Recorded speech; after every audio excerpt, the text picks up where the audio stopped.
திருச்சிற்றம்பலம். அரைசனே அன்பர்க்கடியனேனுடைய பனே ஆவியோடு ஆக்கை புரை புரை கணிய புகுந்து நின்றுருக்கி பொய்யிருள் கடிந்தமைச் சுடரே திரைவரா மன்னம் அமதத்தன் கடலே திருப்பெருந்துறை உரை சிவனே உரை உணர்விறந்து நின்று உணர்வதோர் உணர்வே யான் உன்னை உரைக்குமாறு உணர்த்தே.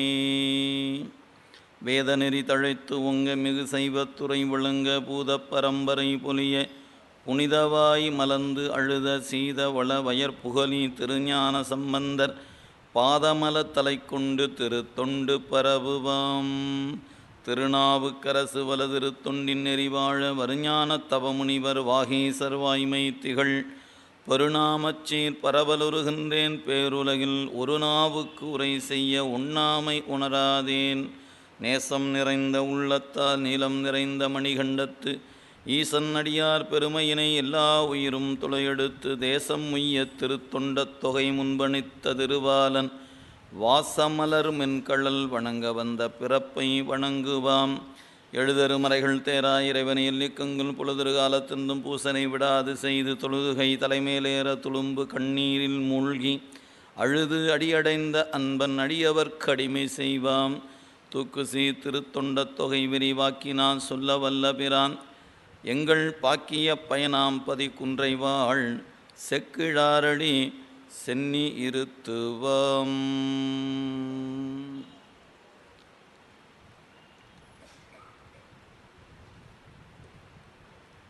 எல்லாம் அல்ல இறைவனுடைய திருவருக்கருணையும் குருவருளும் முன்னின்று அருள் செய்ய கமலவிநாயகர் சத்சங்கமும் புரசை திருநெறிக் கழகம் இணைந்து நடத்துகின்ற திருத்தொண்டர் புராணமாகிய ஞான நூலினை சிந்திக்கக்கூடிய வாய்ப்பு அமைய பெற்றிருக்கிறது. அவ்வகையிலே குருவருளையும் திருவருளையும் மனம் மொழி மெய்களாலே வணங்கி வருகை தந்திருக்கின்ற அடியார் பெருமக்களுடைய திருவடிகளை பணிந்து இன்றைய சிந்தனையை சிந்திக்க முற்படுகிறோம். நாம் கடந்த வகுப்பில் நம்முடைய குங்குலிய கலைய நாயனாருடைய அருள் வரலாற்றிலே 18வது பாடல் வரை நாம் சிந்தித்திருக்கிறோம். 19வது பாடலை இன்று நாம் சிந்திக்க வேண்டும். நம்முடைய குங்குலிய கலைய நாயனார் இறைவனுடைய கருணையினாலே எதிரே வந்த பொதி சுமந்து வந்தவனிடத்தில் இது என் பொதி என்று வினவ அவன் சொல்லிய பதிலை கேட்டு மகிழ்ந்து இது பொன் தர தாரும் என்று கேட்க அவனும் என்ன பொன் வைத்திருக்கிறீர் என்று சொல்ல மங்கள நான் என்று சொல்லப்பெறுகிற தாலியை காட்ட அவன் குங்குலியத்தை கொடுக்க இந்த தாலியை கொடுத்து அந்த குங்குலியம் எடுத்து சென்று திருக்கோயிலுக்கு சென்று பண்டாரத்தை வைத்து அற்றைய நாளுக்கு தேவையான குங்குலியங்களை எல்லாம் பெருமானுக்கு அழகாக நிறைவாக இட்ட பிறகு இறைவன் அருளாலே ஓர் அருள் காரணமாக ஒரு உறங்குகின்ற நிலை போல ஒரு நிலைக்கு ஆளாகிறார். அப்பொழுது இறைவன் அவருடைய கனவிலே தோன்றி வீட்டுக்கு சென்று பாலின் இன் அடிசில் உண்டு பருவரல் ஒழிக உன்னுடைய துன்பமெல்லாம் நீங்க வீட்டுக்கு சென்று நீ பாலை விட இனிமையான அமுது உண்டு உன் துன்பம் நீங்கட்டும் என்று அருள் செய்கிறார். விழித்தார். இறைவனுடைய அருள் மறுத்திருக்க அஞ்சி புறப்படுகிறார்.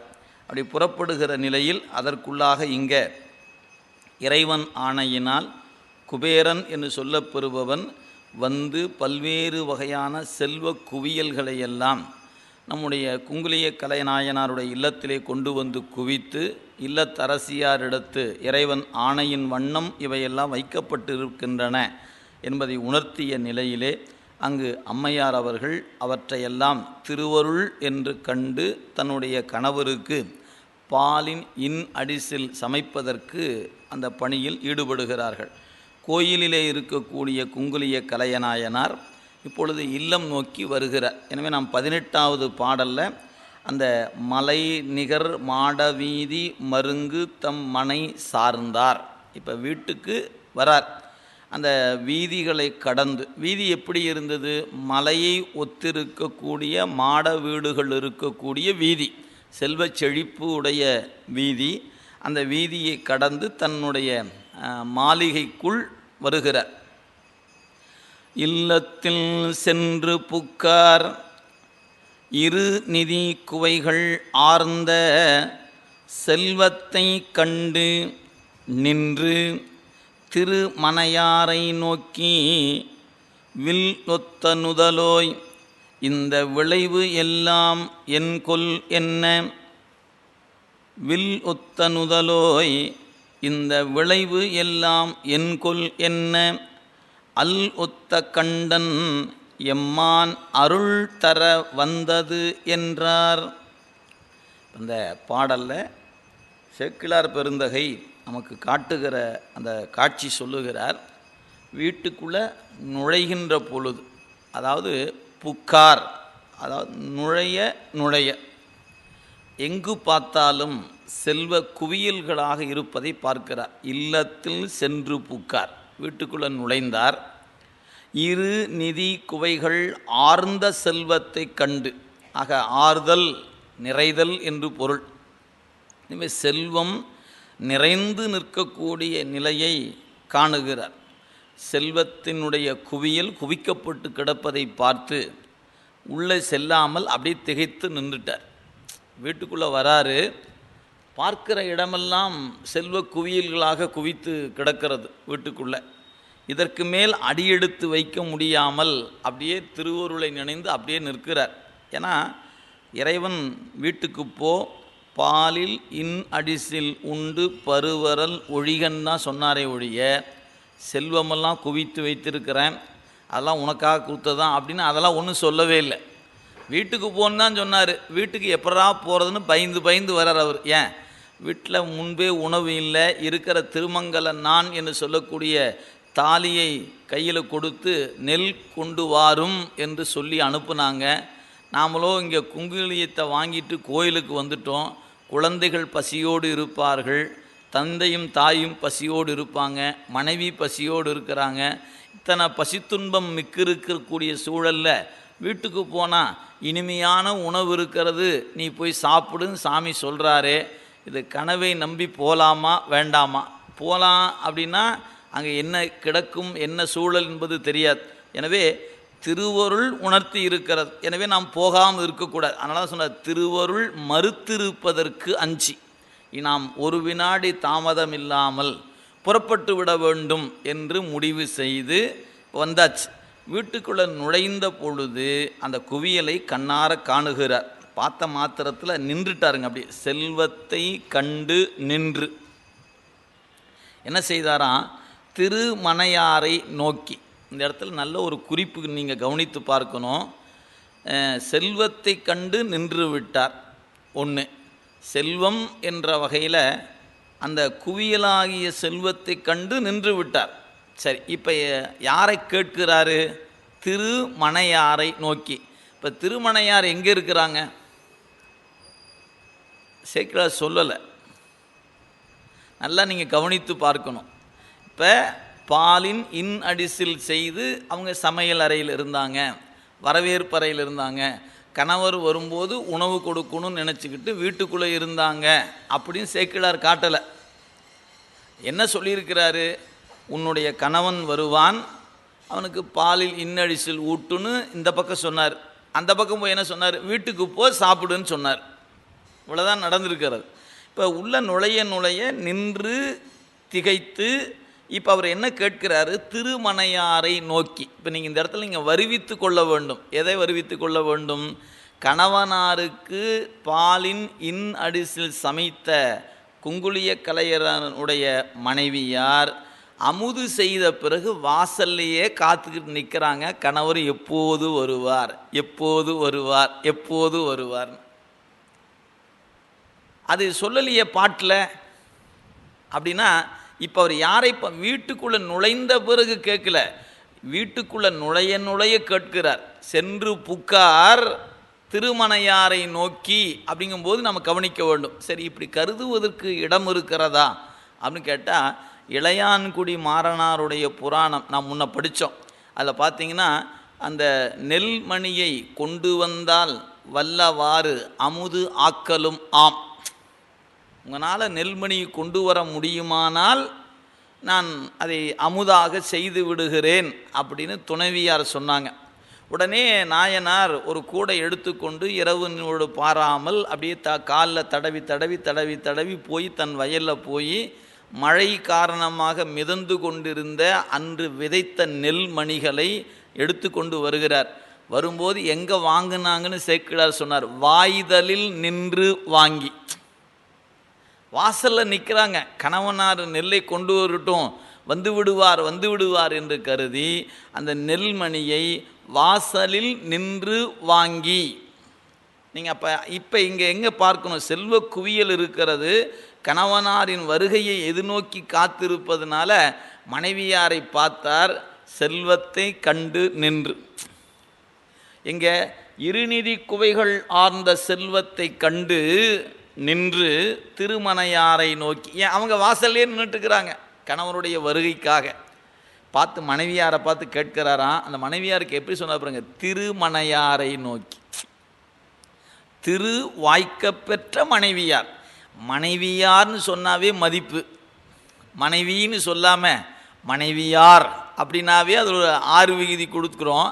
அந்த மனைவியார் என்கிறது எத்தகையதுன்னாரு, சிவம் என்கிற செம்பொருளினுடைய கருணையை பெற்றவர் என்பதனால திருமணையார். அதை சொல் பாருங்க, திருமணையாரை நோக்கி வில்லொத்த நுதலோய். வில்லை போன்ற நுதல். வில் எப்படி இருக்கும், இப்படி ஒரு வளைவு, ஒரு கோடு, ஒரு வளைவு, அவ்வளோதான். இப்போ இந்த புருவம் எப்படி இருக்குதான், இப்படி வந்து ஒரு கோடு போல் வந்து இப்படி இருக்குதான், வில்லொத்த நுதலோய் அப்படின்னு சொல்வது. இந்த புருவத்துக்கு மேற்பகுதி எப்படி இருக்கும், வளைஞ்சு நிற்கும். இப்போ வில் 2 வகையாக இருக்கும்.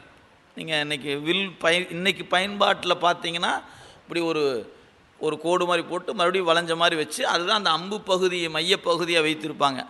இன்னொரு வில் எப்படி இருக்கும், மொத்தமாகவே வளைஞ்சிருக்கும், நான் ஏற்றப்பட்டு இருக்கும், மொத்தமாக வளைஞ்சு நிற்கும். அப்படி வளைஞ்சு நிற்கும். இங்கே புருவத்தை எடுத்து கொண்டீர்களானால் ஒரு வளைவு மட்டும்தான் அந்த புருவம்.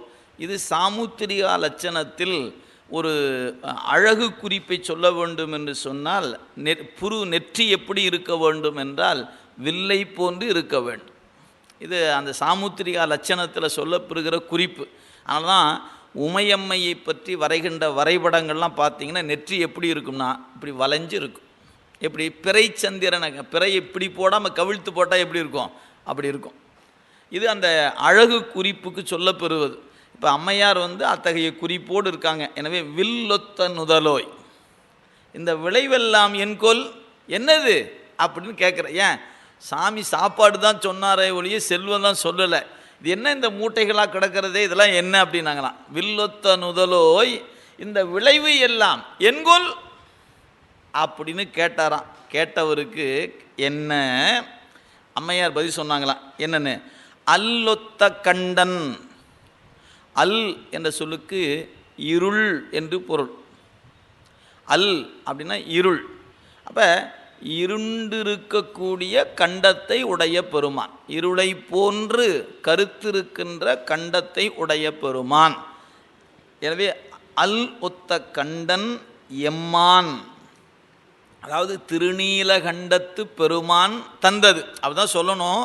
அதைத்தான் அல்லொத்த கண்டன் எம்மான் அருள் தர வந்தது என்றார். இந்த செய்யுள் பார்க்கும்போது நேர் பொருள் இதுதானுங்க. கணவர் கேட்கிறார், இதெல்லாம் என்னன்னு கேட்டோன்னே அல்லொத்த கண்டன் எம்மான் அருள் தர வந்தது. இது அப்படியே மேலோட்டமாக பார்க்கக்கூடிய பொருள். கொஞ்சம் அதை ஆழமாக சிந்திச்சிங்கன்னா கணவனார் கேட்டாங்களாம், இதெல்லாம் என்னன்னு, சிவபெருமானின் திருவருள். இதெல்லாம் என்ன, அல்லொத்த கண்டன் எம்மான் அருள். இது என்ன, இது தங்கம். இது என்ன, இது வெள்ளி. அது நெல், இது அரிசி. இப்படி ஒன்று தனித்தனியாக சொல்லணும். அம்மா மொத்தமாக சொல்லிட்டாங்க. இது என்ன, சிவபெருமானின் திருவருள். இது என்ன, சிவபெருமானின் திருவருள். மொத்தமாக இருக்கிற அத்தனையுமே நீ உங்கள் பார்வைக்கு வேணால் இது நெல்லாகவும் அரிசியாகவும் தங்கமாகவும் வெள்ளி பாத்துங்களாம் பல வகையாக தெரியலாம். ஆனால் அம்மையாருடைய கண்ணுக்கு ஒன்றே ஒன்று தான் தெரிஞ்சுது, அத்தனையும் என் பெருமானுடைய அருள். அல்லொத்த கண்டன் எம்மான் அருள். இப்படி சொல்வதற்கு இடம் இருக்கிறதா நீங்கள் கேட்கலாம். ஏங்க இதில் அருள் தர வந்ததுன்னு தான் இருக்குது, நீங்கள் எப்படி இதெல்லாம் இந்த நெல், இந்த பொன், மணி இதெல்லாம் எப்படிங்க அருளாயிற்று அப்படின்னு கேட்டால், ஞானசம்பந்த பெருமான் வரலாற்றில் நீங்கள் பார்க்கலாம். அவருக்கு மாரன்பாடி என்ற இடத்துக்கு வரும்போது மாலை நேரம் வந்துருச்சு, சூரியன் மேற்கில் மறைஞ்சான். எனவே அங்கே அன்று இரவு தங்க வேண்டியதாயிருச்சு. இந்த பெண்ணாகடம் என்ற இடத்திலிருந்து மாரன்பாடி வரைக்கும் ஞானசம்பந்த பெருந்தகை நடந்து வந்தார். அந்த பாதம் பைய நொந்தன, சேக்கிழார் வாக்கு அப்படி தான், பைய நொந்தன, கால்லாம் செவந்து போச்சு. இந்த கால் செவந்து போனதை பார்த்த உடனே பயந்துக்கிட்டே போய் மறைஞ்சிட்டானா சூரியன். ஐயோ, ஞானசம்பந்தருடைய கால் வேற செவந்து போச்சே, ஏதாவது சிவபெருமான் நம்மளை தண்டிச்சிட்டா என்ன பண்ணுறது, ஐயோ நான் நிற்கலைன்னு ஓடி போய் மறைஞ்சிட்டான் மேற்கு கடலில். இப்போ இரவு வந்துச்சு, இரவு நேரம் ஆச்சு. அப்படியே கொஞ்சம் கொஞ்சமாக போனோடனே அதிகாலை வேளை அங்கே இருக்கக்கூடிய அடியார்கள், அந்தணர்கள் எல்லோருடைய கனவிலும் நெல்வாயில் அறத்துரை பெருமான் தோன்றி, கோயிலுக்குள்ள சில பரிசு பொருள் வைத்திருக்கிறேன், இதை கொண்டு போய் திருஞான சம்பந்தத்தை கொடுங்கன்னார். எல்லாரும் விழித்தார்கள். கனவை கண்டு ஒருவரோடு ஒருவர் பேசிக்கொண்டார்கள். எல்லாரும் ஒன்று சேர்ந்து கோயிலுக்கு வந்தாச்சு. இப்போ திருப்பள்ளி எழுச்சிக்கான காலம் இன்னும் வரல, எனவே காத்து நின்னாங்க. அந்த திருப்பள்ளி எழுச்சிக்கான காலம் வந்தது. கதவை திறந்து உள்ளே போனால் முத்து சிவிகை, முத்துக்குடை, முத்து சின்னம் என்று பரிசு பொருள்லாம் இருந்துச்சு. இவங்கெல்லாம் உடனே என்ன பண்ணாங்க, அதை வணங்கி அவற்றெல்லாம் எடுத்துக்கொண்டு இறைவன் ஆணையன் வண்ணம் இதை கொண்டு திருஞான சம்பந்த பெருமானிடத்து சேர்க்க வேண்டும் என்று கருதி வராங்க. இந்த பக்கம் ஞானசம்பந்த பெருமானுடைய கனவில் நம்முடைய அடியார்கள் வருகிறார்கள், பரிசு கொடுத்துருக்குறோம் வாங்கிக்க அப்படின்ட்டார். இப்போ அவங்கெல்லாம் வந்தாங்க. வந்த உடனே அந்த முத்து சிவிகையை கொண்டு வந்து வைத்தார்கள், சின்னம் போன்ற எல்லாம் வந்தாச்சு. ஞானசம்பந்த பெருமான் இப்போ அந்த சிவிகை மேலே ஏறி அமரணும். அந்த இடம் என்ன செய்தார், அப்படியே வலமாக வந்தார். அது வெள்ளை விலையே முத்து அல்லவா, முத்து வெண்மையாக இருப்பது, எனவே எல்லாம் முத்துக்களால் செய்யப்பட்டு இருப்பதை பார்த்தாரு. வலமாக வந்து விழுந்து வணங்கி அந்த சிவிகையை எப்படி பார்த்தாராம், சிவபெருமான் அருள். நீங்கள் சிந்திச்சு பாருங்கள், ஞானம் உடையவர் கண்ணுக்கு சிவிகை அருள். நம்மளை மாதிரி இருக்கிற ஆளாக இருந்தால் என்ன பண்ணிருப்பான், வெறும் சிவிகையாக மட்டும்தான் தெரியும், அருளாக தெரியாது. ஏன், அருட்கண் உடையவர்களுக்குத்தான் அருள் தெரியும், பொருட்கண் உடையவருக்கு அருள் விளங்குவதில்லை. எனவே அவருடைய ஞானசம்பந்த பெருந்தகை வலமாக வந்து, இது வெண்மை திருநீறு போல் இருக்கிறது, சிவபெருமான் சடையில் அணிந்திருக்க வெண்ணிலவு போல் இருக்கிறது என்று திருநீற்று ஒளியை பார்த்து வணங்கி விழுந்து எழுந்து சிவிகை மீது ஏறும்போது அஞ்செழுத்து ஓதி ஏறினார் உய்ய உலகெலாம்.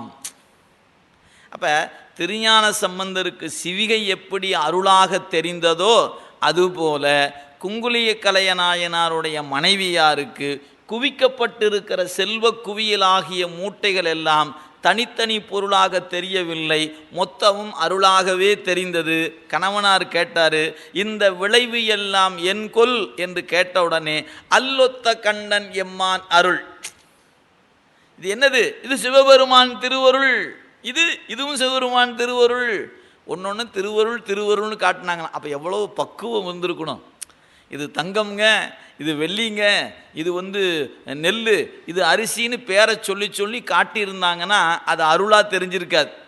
இப்போ அவங்க எப்படி காட்டினாங்க, எல்லாம் அருள் அருள் அருள் அருள் என்று காட்டினார்கள்.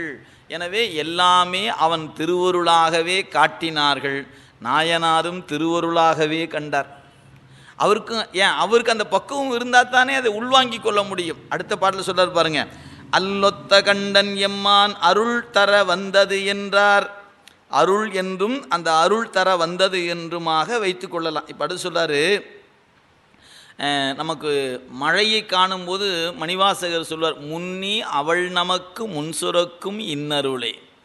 இது மழை அல்ல, என் அன்னையின் கருணையினர்.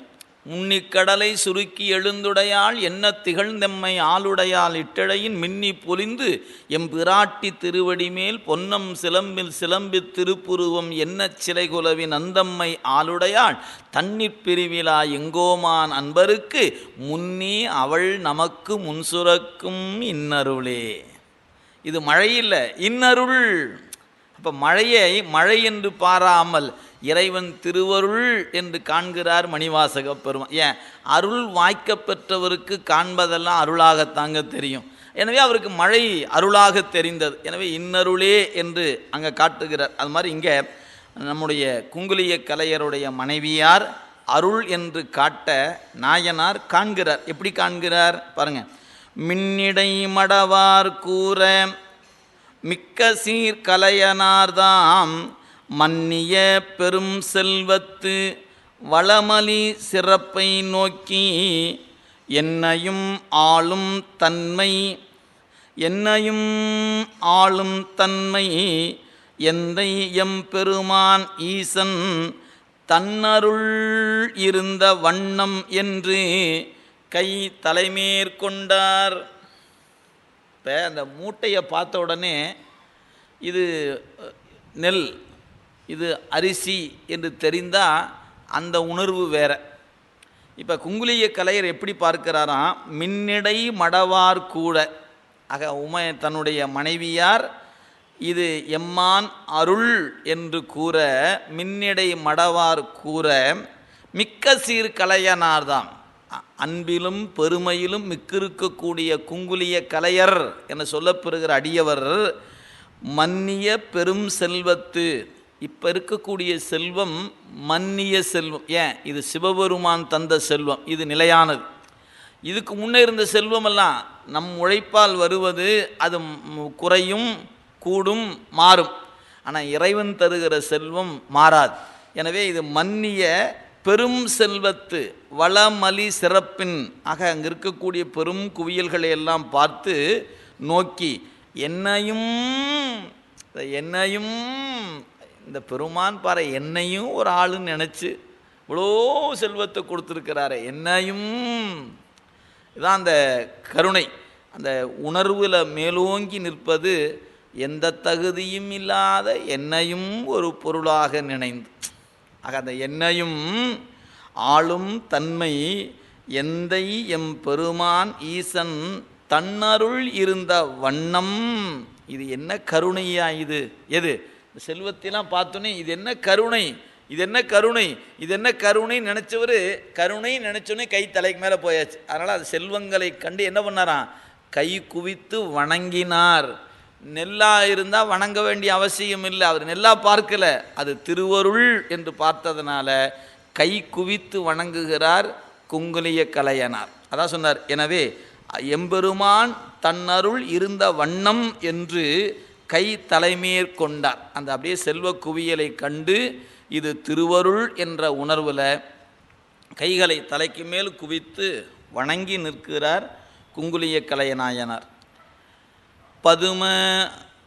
பதுமனத் திருவின் மிக்கார் பரிகலம் திருத்தி கொண்டு கதுமென கணவனார்க்கு கண்ணுதற்கு அன்பரோடும் விதிமுறை தீபம் ஏத்தி மேவும் இன் அடிசில் ஊட்ட அது நுகர்ந்து இன்பம் ஆர்ந்தார் அரு மறை கலையனாதாம்.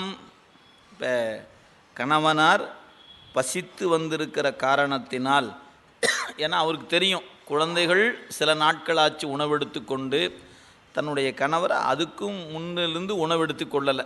எனவே பசியோடு இருக்கிறார் என்பதனால மற்றவற்றை பிறகு பேசிக்கொள்ளலாம் என்ற வகையில் விரைந்து சென்று உணவு கொடுத்தாங்களாம்.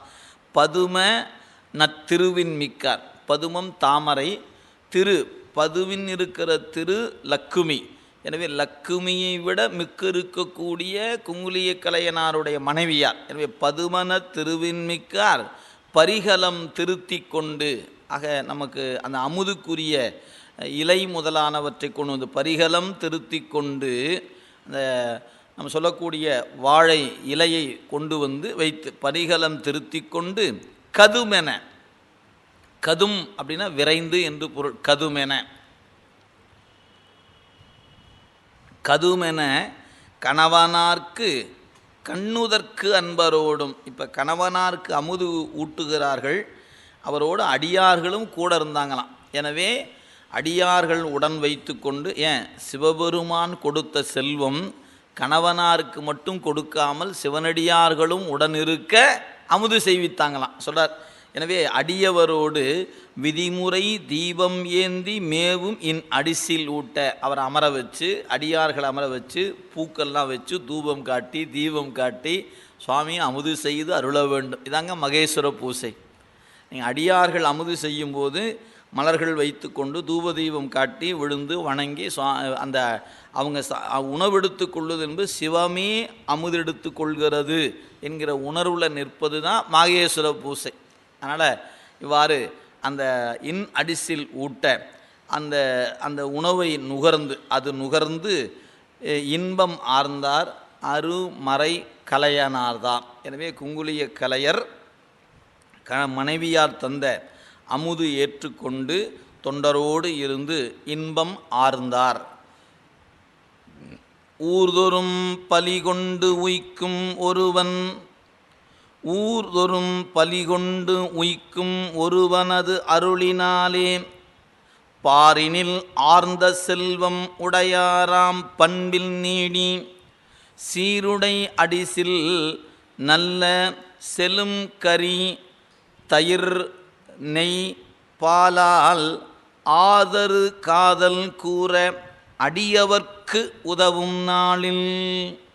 இந்த செல்வ குவியல் வைத்துட்டு என்ன செய்ய போகிறோம் அப்படிங்கும்போது என்ன செய்தாராம், அந்த இறைவன் தந்த நிலை பெற்ற செல்வத்தை கொண்டு அன்று முதல் நாள்தோறும் அடியார்களுக்கு அமுது செய்வித்து வருகிறார்.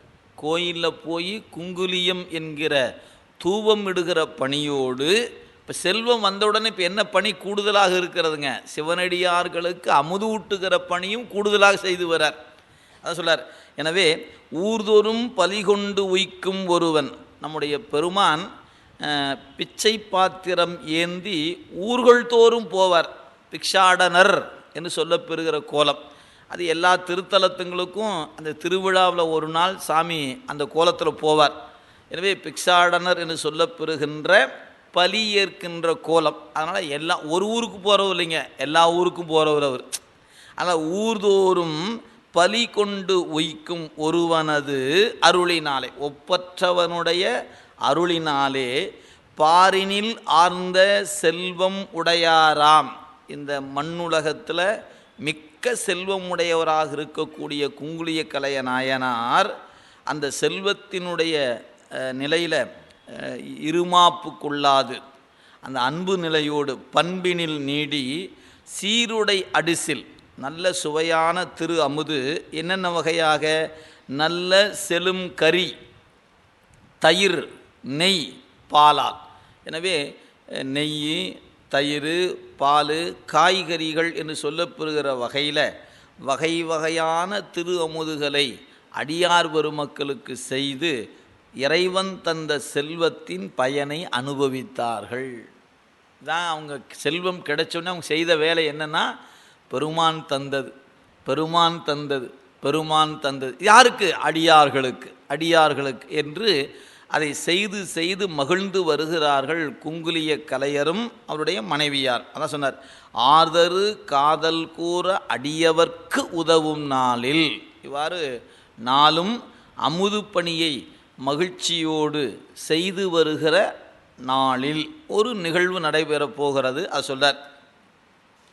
செங்கண் வெள் ஏற்றின் பாகன் திருப்பணந்தாளில் மேவும் அங்கணன் செம்மை கண்டு கும்பிட அரசன் ஆர்வம் பொங்கி தன் வேழம் எல்லாம் பூட்டவும் நேர் நில்லாமை கங்குலும் பகலும் தீரா கவலை உற்று அழுங்கிச் செல்ல.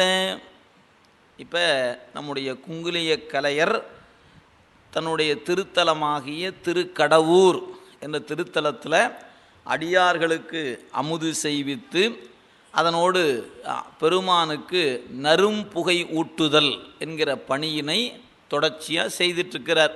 அப்படி இந்த தொண்டு செய்து கொண்டிருக்கின்ற நாளில் சோழ மன்னர், ஏன்னா இது சோழ நாடு, சோழ மன்னர், அந்த மன்னனுடைய பெயரை கூட சேக்கிழார் பதிவு செய்யலை, ஒரு மன்னன் அவ்வளோதான். இந்த மன்னன் திருப்பனந்தாள் என்கிற திருத்தலம். இப்போ நீங்கள் மயிலாடுதுறையிலிருந்து கடற்கரை ஓரமாக செல்லுகிற சாலையில் தான் பூம்புகாருக்கு பக்கத்தில் இருப்பது திருக்கடவூர் என்கிற தலம். மயிலாடுதுறையிலிருந்து கிழக்கு நோக்கிய தலம் நம்முடைய திருக்கடவூர். மயிலாடுதுறையிலிருந்து மேற்கு வந்தீங்கன்னா தான், மேற்கு என்று சொல்வதை காட்டிலும் நீங்கள் எப்படி சொல்லலாம், தென்மேற்கு பகுதியில் வந்தீங்கன்னா தானுங்க திருப்பனந்தாள் என்கிற தலம் இருக்கிறது. மேற்கு பகுதியில் கொஞ்சம் தெற்காக வரணும், இது இந்த பக்கம் இருக்குது. இப்போ அங்கே இருக்கக்கூடியவர் இந்த தொண்டு செய்து கொண்டிருந்த நாளில் சோழ மன்னன் ஒருவன் திருக்கோயில்கள் தோறும் சென்று வணங்கி கொண்டு வந்தான். அப்படி வரும்பொழுது திருப்பனந்தாள் என்கிற தலத்துக்கு வருகிறார். அதான் சொன்னார், செங்கண் வெள் ஏற்றின் பாகன். ஆக அறம் என்கிற விடையை செலுத்துகின்ற தலைவன் திருப்பனந்தாள் என்று சொல்லக்கூடிய திருத்தலம். அதாவது பனைமரம் தலவிருட்சமாக இருக்கக்கூடிய தலங்களில் ஒன்று. தலமரம் என்பது பனைமரமே தலவிருட்சமாக இருப்பது. எனவே திருப்பனந்தாள் என்று சொல்லக்கூடிய அந்த திருத்தலத்தில் மேவும் அங்கணன், அந்த மேவுதல் அப்படின்னா விரும்பி விற்றிருத்தல், அங்கணன் கருணைக்கண் உடையவன் என்று பொருள். ஆக கருணைக்கண் உடைய பெருமானினுடைய செம்மை கண்டு அந்த திருத்தலம் சோழ மன்னன் சென்று வணங்கும் பொழுது அந்த சிவலிங்க திருமேனி எப்படி இருந்துதான், சாய்ந்து இருந்தது. அதான் சொன்னார், செம்மை கண்டு கும்பிட அரசன் ஆர்வம். இப்போ அங்கணன் செம்மை கண்டு, அந்த திருமேனி நல்லா வளைந்து நிற்கிறது, அது எப்படிங்க செம்மையாயிடுச்சு? திருமேனி சாய்ந்திருந்தது. இதை போய் சேக்கிழார் என்ன சொல்லுகிறாரு, செம்மை கண்டு. ஏன் செம்மைன்னு அதுக்கு சொல்ல வைக்கணும் அப்படின்னு கேட்டால், இந்த திருமேனி ஏன் சாய்ந்தது? அந்த தல வரலாற்றை பார்த்திங்கன்னா தெரியும். ஒரு பெண் தொண்டர் நாளும் அந்த பனந்தாள் ஈசனுக்கு மலர் தொடுத்து வழிபாடு செய்து கொண்டு வந்தாங்க. ஒரு நாள் அந்த பெருமானுக்கு மாலை சூட்டும்போது, அந்த திருமேனிக்கு மாலை அப்படி சாத்துபடி செய்யும்போது தன் மேனியில் இருக்கிற ஆடை விலகுகிறது. அப்போ ஆடையை சரி செய்வதா மாலை சாத்துவதா என்கிற ஒரு சூழல் ஏற்பட்டது. பெருமான் என்ன பண்ணாராம், அப்படியே சாய்ந்து மாலையை வாங்கிக்கிட்டாராம். இந்த சாய்ந்து வாங்கினார் பாருங்க, அதுதான் செம்மை. ஏன், தொண்டருடைய அன்புக்கு தலை வணங்கி ஏற்றுக்கொண்டான் அல்லவா, அந்த செம்மை கண்டு. நீங்கள் இங்கே ஏங்க இப்போ நேராக நின்றுச்சுன்னா செம்மையான திருமேனி சொல்லலாம், வளைந்த திருமேனி எப்படிங்க செம்மையாயிற்று அப்படின்னு கேட்டால், அன்புக்கு பெருமான் வளைந்தான் பாருங்க, அதுதான் செம்மை. அந்த வளைந்த நிலையை கண்டு மன்னன் பார்த்தார். அவருக்கு மனசுக்குள்ளே வருத்தம் வந்து போச்சு. என்ன வருத்தம்னு கேட்டால், பெருமானே அந்த வரலாறு நடந்து எவ்வளவு நாள் ஆச்சு அது தெரியலிங்க. அங்கே இருக்கவங்களாம் கேட்டார், எனக்கு தெரிய இதெல்லாம் எப்போது இந்த திருமேனி இருந்த காலங்க, நமக்கெல்லாம் தெரியலிங்க. இப்போ உங்களுக்கு எப்போ தான் எனக்கு இந்த வரலாறு சொல்லி இவ்வளோ இருக்கும் அவ்வளோ, அப்போ குறைந்தபட்சம் எவ்வளோ காலம் இருக்கும்? அவர் கணக்கு போட்டு பார்த்தா ஒன்றும் தெரியல. இவ்வளவு காலமாக இந்த திருமேனி இப்படித்தான் இருக்குதான்னார். ஆமாங்க மன்னா, இப்படித்தான் இருக்குது. நாங்கள் அவர் என்ன நினச்சாராம், ஐயோ சிவபெருமானுக்கு வலிக்குமேன்னு நினச்சாராம் அந்த மன்னன். சிவபெருமானுக்கு வலிக்குன்னு யாருக்கு தோணுச்சு? அந்த சோழ மன்னனுக்கு தான் தோணுச்சு. அதுக்கு முன்னே எத்தனையோ பேரரசர்கள் வந்தார்கள், வணங்கினார்கள். வரலாற்றை கேட்ட உடனே ஆஹா, இந்த சிவபெருமான் அந்த பெண்ணுக்காக இப்படி வளைந்து தந்திருக்கிறாரே என்று கண்டு வணங்கிட்டு அப்படியே போயிட்டாங்க. ஆனால் இந்த மன்னனுக்கு மட்டும் என்ன வருத்தம் வந்து போச்சு, ஐயோ இந்த திருமேனி சாஞ்சிருக்குதேயா, இப்படியே சாஞ்சே இருந்துன்னா வலிக்காதா? நம்ம பேருந்தில் போகிறோம், இல்லை ரயிலில் போகிறோம், கொஞ்சம் அசதி ஆகிறது, கண்ணை அப்படி கொஞ்சம் நேரம் சாய்ச்சி தூங்குன்னு வச்சுங்க, கழுத்து பிடிச்சிக்கிச்சு. கொஞ்ச நேரம் தூங்கி எந்திரிக்கிறதுக்குள்ளே கழுத்து பிடிச்சிக்குதே, இது வருஷ கணக்காக சாஞ்சே இருக்குதே, ஐயோ இந்த திருவேணிக்கு வலிக்காதா அப்படின்னு ஒரு சோழ மன்னனுக்கு அன்பு ஏற்பட்டதுங்க. நீங்கள் மதுரைக்கு போனீங்கன்னா நடராச திருமேனி எப்படி இருக்கும், வெள்ளியம்பலம் என்று சொல்லக்கூடிய திருமேனி, அங்கே போனீங்கன்னா வரகுண பாண்டியன் என்று ஒரு மன்னன் இருந்தான். எல்லா மன்னனும் நடராசரை வணங்கினாங்க. இந்த வரகுண பாண்டியன் கலைகளில் ரொம்ப ஆர்வம் உடையவனுங்க.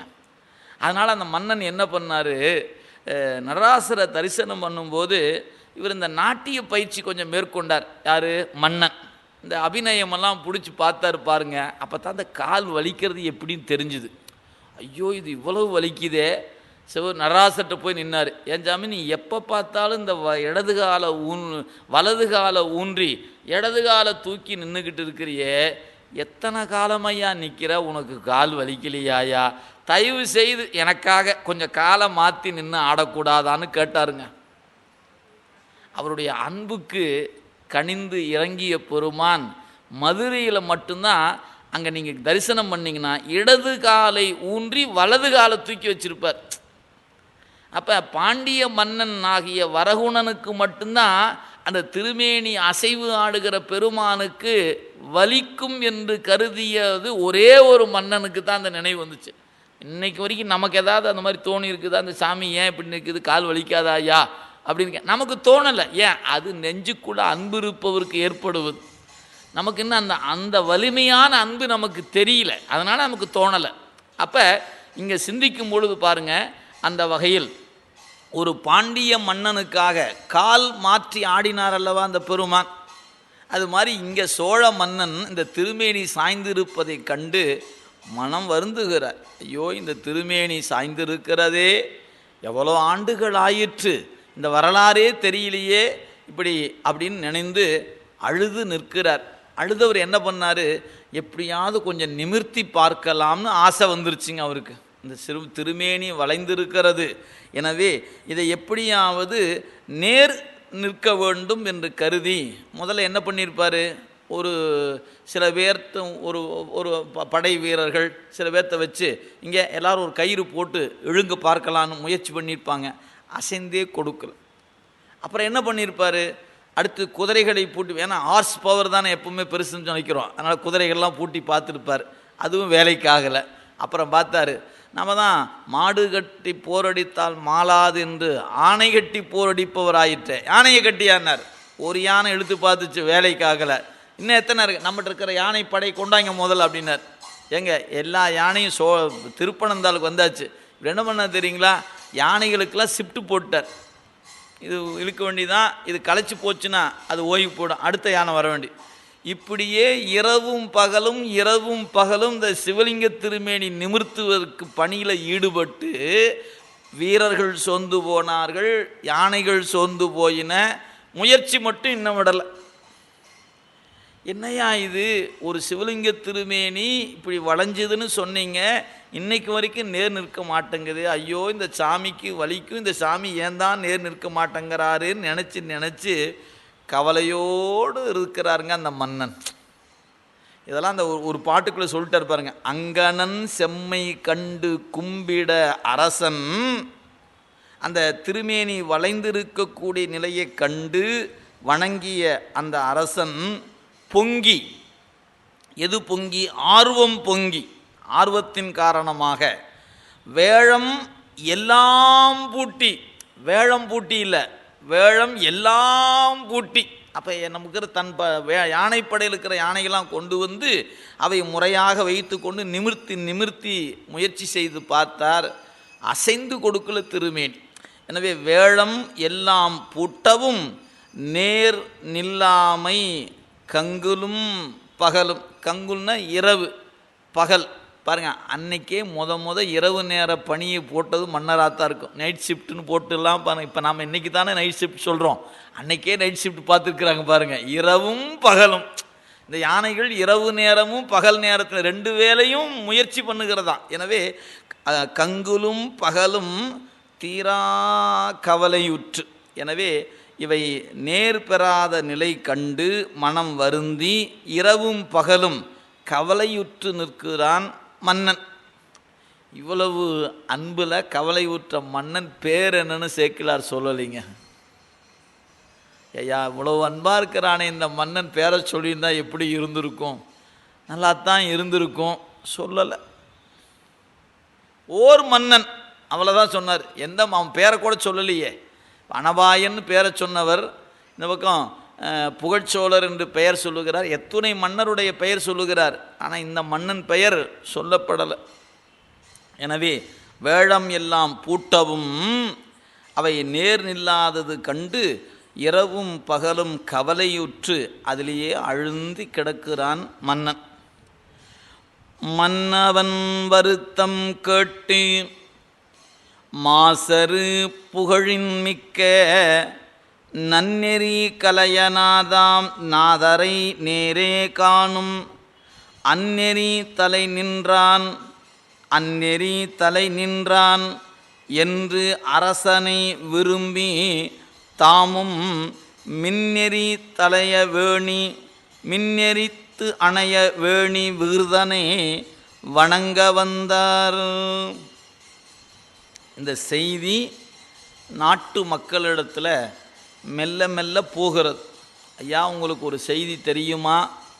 இந்த தாடக ஈச்சரத்தில் அந்த சிவலிங்க திருமேனி சாய்ந்திருப்பதைக் கண்டு மன்னர் கவலையுற்று யானைப்படையை பூட்டி திருமேனி நேர் பெற வேண்டும் என்று முயற்சி செய்து கொண்டிருக்கிறார் அப்படின்னு இந்த செய்தி அப்படியே ஒவ்வொரு பகுதியாக போச்சு. இப்போ யாருடைய செவிக்கு எட்டியது? குங்குலிய கலையருடைய செவிக்கு அந்த செய்தி எட்டியது. அதான் சொன்னார், மன்னவன் வருத்தம் கேட்டு. மன்னர் இரவும் பகலும் கவலையில் அழுந்தி கிடக்கிறார் என்கிற நிலை. எதனால் கவலைப்படுகிறார்? சிவலிங்க திருமேனி நேர் பெறவில்லையே என்று கவலைப்பட்டு இருக்கிறார். அதை கேட்டு குற்றமில்லாத புகழுக்குரிய குங்குலிய கலையர் மாசரு புகழின் மிக்க நன்னெறி கலையனார்தாம். அவருக்கு என்ன அடை கொடுக்குறார் பாருங்க. புகழ் எப்படிப்பட்ட புகழாக இருக்க வேண்டும்? குற்றமில்லாத புகழ், மாசரு புகழ். அந்த புகழின் மிக்க இருக்கக்கூடிய ஞான நெறியின் கண் நிற்கக்கூடிய குங்குலிய கலையர். நன்னெறி என்றாலும் ஞான நெறி என்றாலும் ஒன்று தான். நன்னெறி அப்படின்னு சொன்னாலும் ஞான நெறி என்றாலும் ரெண்டும் ஒன்று தான். எனவே நன்னெறி கலையனார்தாம், ஞான நெறியில் நிற்கக்கூடிய கலையனார்தாம் நாதனை நேரே காணும், சிவபெருமானின் திருமேனியை நேரே காண வேண்டும் என்றும், இப்படி ஒரு சிறந்த பணியில் நம் சோழ மன்னர் ஈடுபட்டு கொண்டிருக்கிறார், அவரையும் காண வேண்டும். ஒரு உயர்ந்த பணி, சிவபெருமானை தரிசிக்க வேண்டும். ஒரு உயர்ந்த பணியில் ஈடுபட்டிருக்கிற நம் மன்னரையும் காண வேண்டும். இவர் தாங்க அவருக்கு வந்த நினைப்பு. ஆனால் சொன்னார், அந்நெறி தலை நின்றான் என்று அரசனை விரும்பி. ஒரு உயர்ந்த திருத்தொண்டில் மன்னன் ஈடுபட்டிருக்கிறான், எனவே அந்த மன்னனை காணலாம். இப்படி ஒரு மன்னன் நமக்கு கிடைத்திருக்கிறாரே, சிவலிங்க திருமேனி சாய்ந்திருக்கிறது என்று வருந்தி கொண்டிருக்கிற ஒரு மன்னர் கிடைத்திருக்கிறாரே, அவரை சென்று நாம் காண வேண்டும் என்று கருதி நம்முடைய தலமாகிய இந்த திருக்கடவூரிலிருந்து புறப்பட்டு திருப்பனந்தாள் நோக்கி வருகிறார். சொல்றார், விரும்பி தாமும் மின் நெறித்து அணைய வேணி, அதாவது மின்னல் ஒத்திருக்கக்கூடிய அந்த சடை, எனவே மின்னெறி அணைய வேணி விகிருதன். சிவபெருமானுக்கு ஒரு பேர் விகிருதன் என்று பெயர். இந்த விகிருதன் அப்படின்னா வேறுபாடு உடையவன். இன்னொரு வகையை சொன்னால் வேறுபாட்டை செய்பவன். ஏன் வேறுபாடு உடையவனால தான் வேறுபாட்டை செய்ய முடியும். அவன் என்ன வேறுபாடு உடையவன்? தானும் தன் தையலுமாக இருப்பவன். அவன் எப்படி இருக்கிறான்? ஆண் பாதி பெண் பாதியாக நிற்கிறான். இது ஒரு வேறுபாடு. அப்புறம் இயல்பாக மற்றவருடைய அலங்காரம் வேறு, சிவபெருமானின் அலங்காரம் வேறு. இவர் எப்படி இருக்கிறார்? கண்டம் கருத்திருக்கிறார், பாம்பு வச்சிருக்கிறார், புலித்தோல் உடித்திருக்கிறார், யானைத்தோல் போர்த்தி இருக்கிறார், அதுக்கப்புறம் மண்டை ஓடு வச்சிருக்கிறாரு, ஊமத்தம் வச்சிருக்கிறாரு, கொன்றை வைத்திருக்கிறார், கங்கை இருக்கிறது. இப்படி என்னையா அந்த கோலம், இந்த சாமி எங்கேயா இருப்பார்? சுடுகாட்டில் இருப்பாருங்க. என்ன கையில் வச்சிருப்பார்? பிச்சை பாத்திரமாக பிரமனுடைய தலையை வச்சிருப்பார் கையில். இவரை எப்படியா தலைவன்னு சொல்லுவது? நம்பனையும் தேவன் என்று நண்ணுவது என்னேடி, நம்பனையும் ஆமாகேல் நான்மறைகள் தாமரியா எம்பெருமான் ஈசா என்று ஏத்தினன்கான் சாலலோ. சும்மா நினச்சிட்டாடி என் தலைவன் எப்படிப்பட்ட ஆள் அப்படின்னு திருச்சாழல்ல மணிவாசகர் அருளி இருப்பதை நீங்கள் பார்க்கலாம். எனவே அந்த பெருமான் தோற்றம்தான் அப்படி இருப்பார். ஆனால் இவ்வளவு பெரியவர் அவர் அப்படின்னா எல்லாருக்கும் மேலானவர். ஆக மறைகளும் முனிவர்களும் தேவர்களும் ஈசா ஈசா என்று ஏத்துகின்ற பெருமைக்குரியவன். ஆனால் அவனை பார்த்தா அப்படி தெரிய மாட்டான். தன் பெருமை தானறியா தன்மையன்கான் சாழலும். இப்படி ஒரு ஆள் எங்கே இருக்கிறார்? இந்த தலைவர் இப்படி இருக்கிறதே இடம் தெரியாமல் இருக்கிறாரியா ஒரு தலைவர். அப்படி இருக்கிறது யார்? சிவபெருமான் தான் இருக்கிற இடம் தெரியாமல் இருக்கிற தலைவர். ஆனால் அந்த பெருமான் அப்படி இருக்கிறார். இந்த திருமேனியின் வண்ணம் காணவும் இந்த பணியில் ஈடுபடுகிற மன்னனுடைய முயற்சியை கண்டு அவரை வணங்க வேண்டும் காண வேண்டும் என்ற விருப்பத்தோடு புறப்படுகிறாராம். மின்னெறி அணைய வேணி விகிருதனை வணங்க வந்தார். எனவே அந்த விகிருதன் என்று சொல்லக்கூடிய அந்த வேறுபாடு உடையவன் அவனால தான் நமக்கு அவன் என்ன பண்ணுவான்? நம்மளை வேறுபடுத்துவான். உடம்பும் உயிரும் பிரிக்க முடியாமல் கிடக்குது, அவன் தான் வேறுபடுத்துகிறான் இல்லைங்களா? ஊனுயிர் வேறு செய்தான் நொடித்தான் மலை உத்தமனே. அவனால தாங்க இந்த மாற்ற நம்ம பாசத்தை விட்டு விடமாட்டோன்னு அழுந்தி கிடக்கிறோம். பாசம் இது என்று காட்டி, பதி இது என்று காட்டி, பாசம் நீங்க வேண்டிய நிலை, பதி சேர வேண்டியது என்று காட்டினா மட்டும் போதாது, அதோடு காட்டி கூட்டணும் இல்லையா? பொய் காட்டி பொய்யகற்றி போத ஆனந்த பொருளா மெய் காட்டி அந்த மெய் பொருளோடு நம்மை ஒன்றுவிக்கக்கூடிய கருணையுடைய பெருமானவன். எனவே பொய்யை காட்டுவான், பொய்யை நீக்குவான், மெய்யை காட்டுவான், மெய்யோடு கூட்டுவான். இதெல்லாம் அவனால தான் செய்ய முடியும். எனவே அவன் விகிருதன். விகிருதா. இதுக்கு தான் ஆசிரியர் என்ன பண்ணார்? மணவாசகம் கடந்தார், வித்தகான்னார்.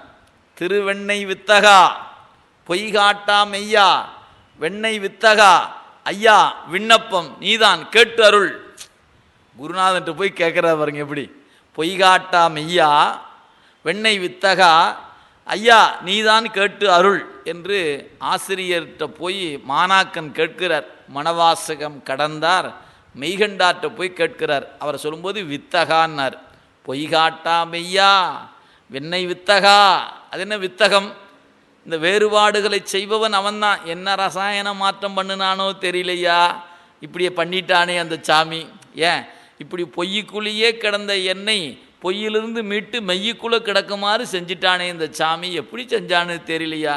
என்னை கேட்டிங்கன்னா எனக்கு சொல்ல தெரியல. ஏன் செஞ்சிட்டான்னு மட்டும்தான் தெரியுது, எப்படி செஞ்சான்னு தயவு செய்து கேட்காதீங்க, எனக்கு தெரியல. என்னை நான் என்பது அறியேன், பகல் இரவாவதும் அறியேன். என்னை மத்தோன் மத்தனாக்கி சினமால் விடை உடையான் மண்ணு திருப்பெருந்துறை உரையும் பணவன் என்னை செய்த படிரு அறியேன் பரஞ்சுடரே. என்னமோ செஞ்சிட்டான் மட்டும்தான் தெரிஞ்சுது, என்ன செஞ்சான்னு எனக்கு தெரியலைங்க. ஏன் என்னமோ ஒரு அவன் பார்த்த உடனே அத்தனையும் போயிடுச்சியான்ட்டார். அப்படியே நீங்கள் நெஞ்சு வீடு தூது படித்தீங்கன்னா தெரியும். பஞ்சமல கொத்தையெல்லாம் வேறறுத்தான் நினைவு வேறாக்கினான். யார்? குருநாதன் என்னை பார்த்தான்.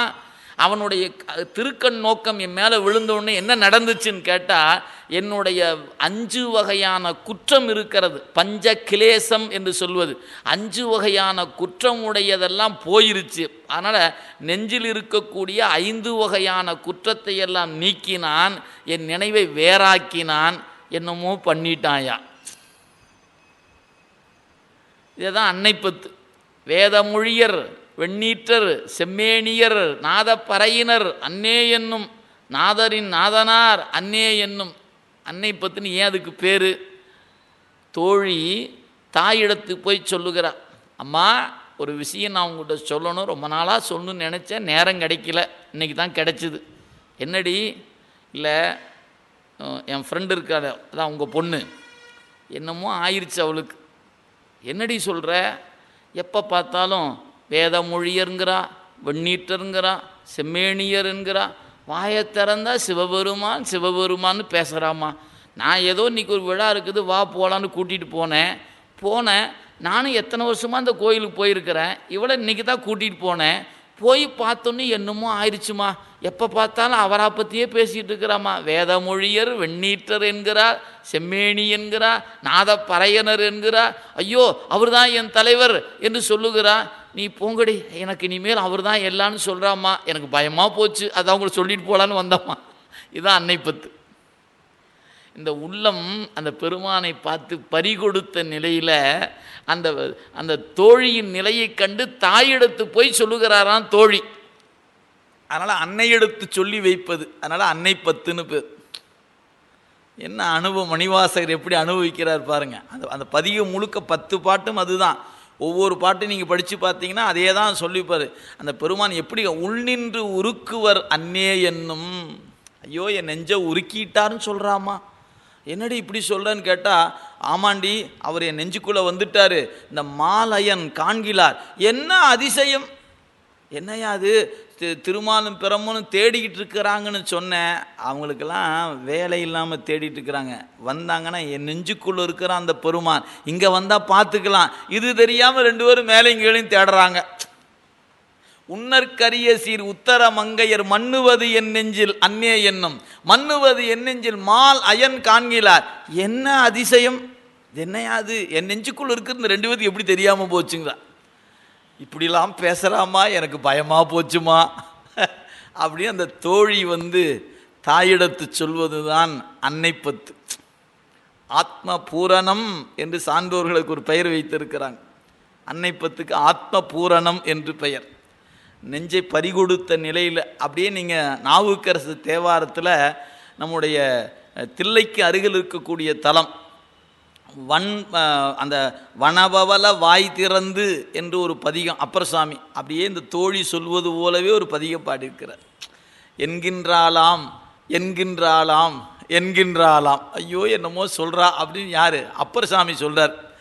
என்ன அருளாளர்கள் எப்படி அந்த பெருமானை அனுபவிக்கிறாங்க அப்படின்னு பார்க்குறோம். எனவே அந்த வகையில் இங்கே அந்த கருணை மாறுபாடு உடையவன் மாறுபாடு செய்பவன். ஏன் அவனால தான் நம்மளை மாற்ற முடியும். அதனால தான் அந்த இறைவனுக்கு விகிருதன் என்று பெயர்.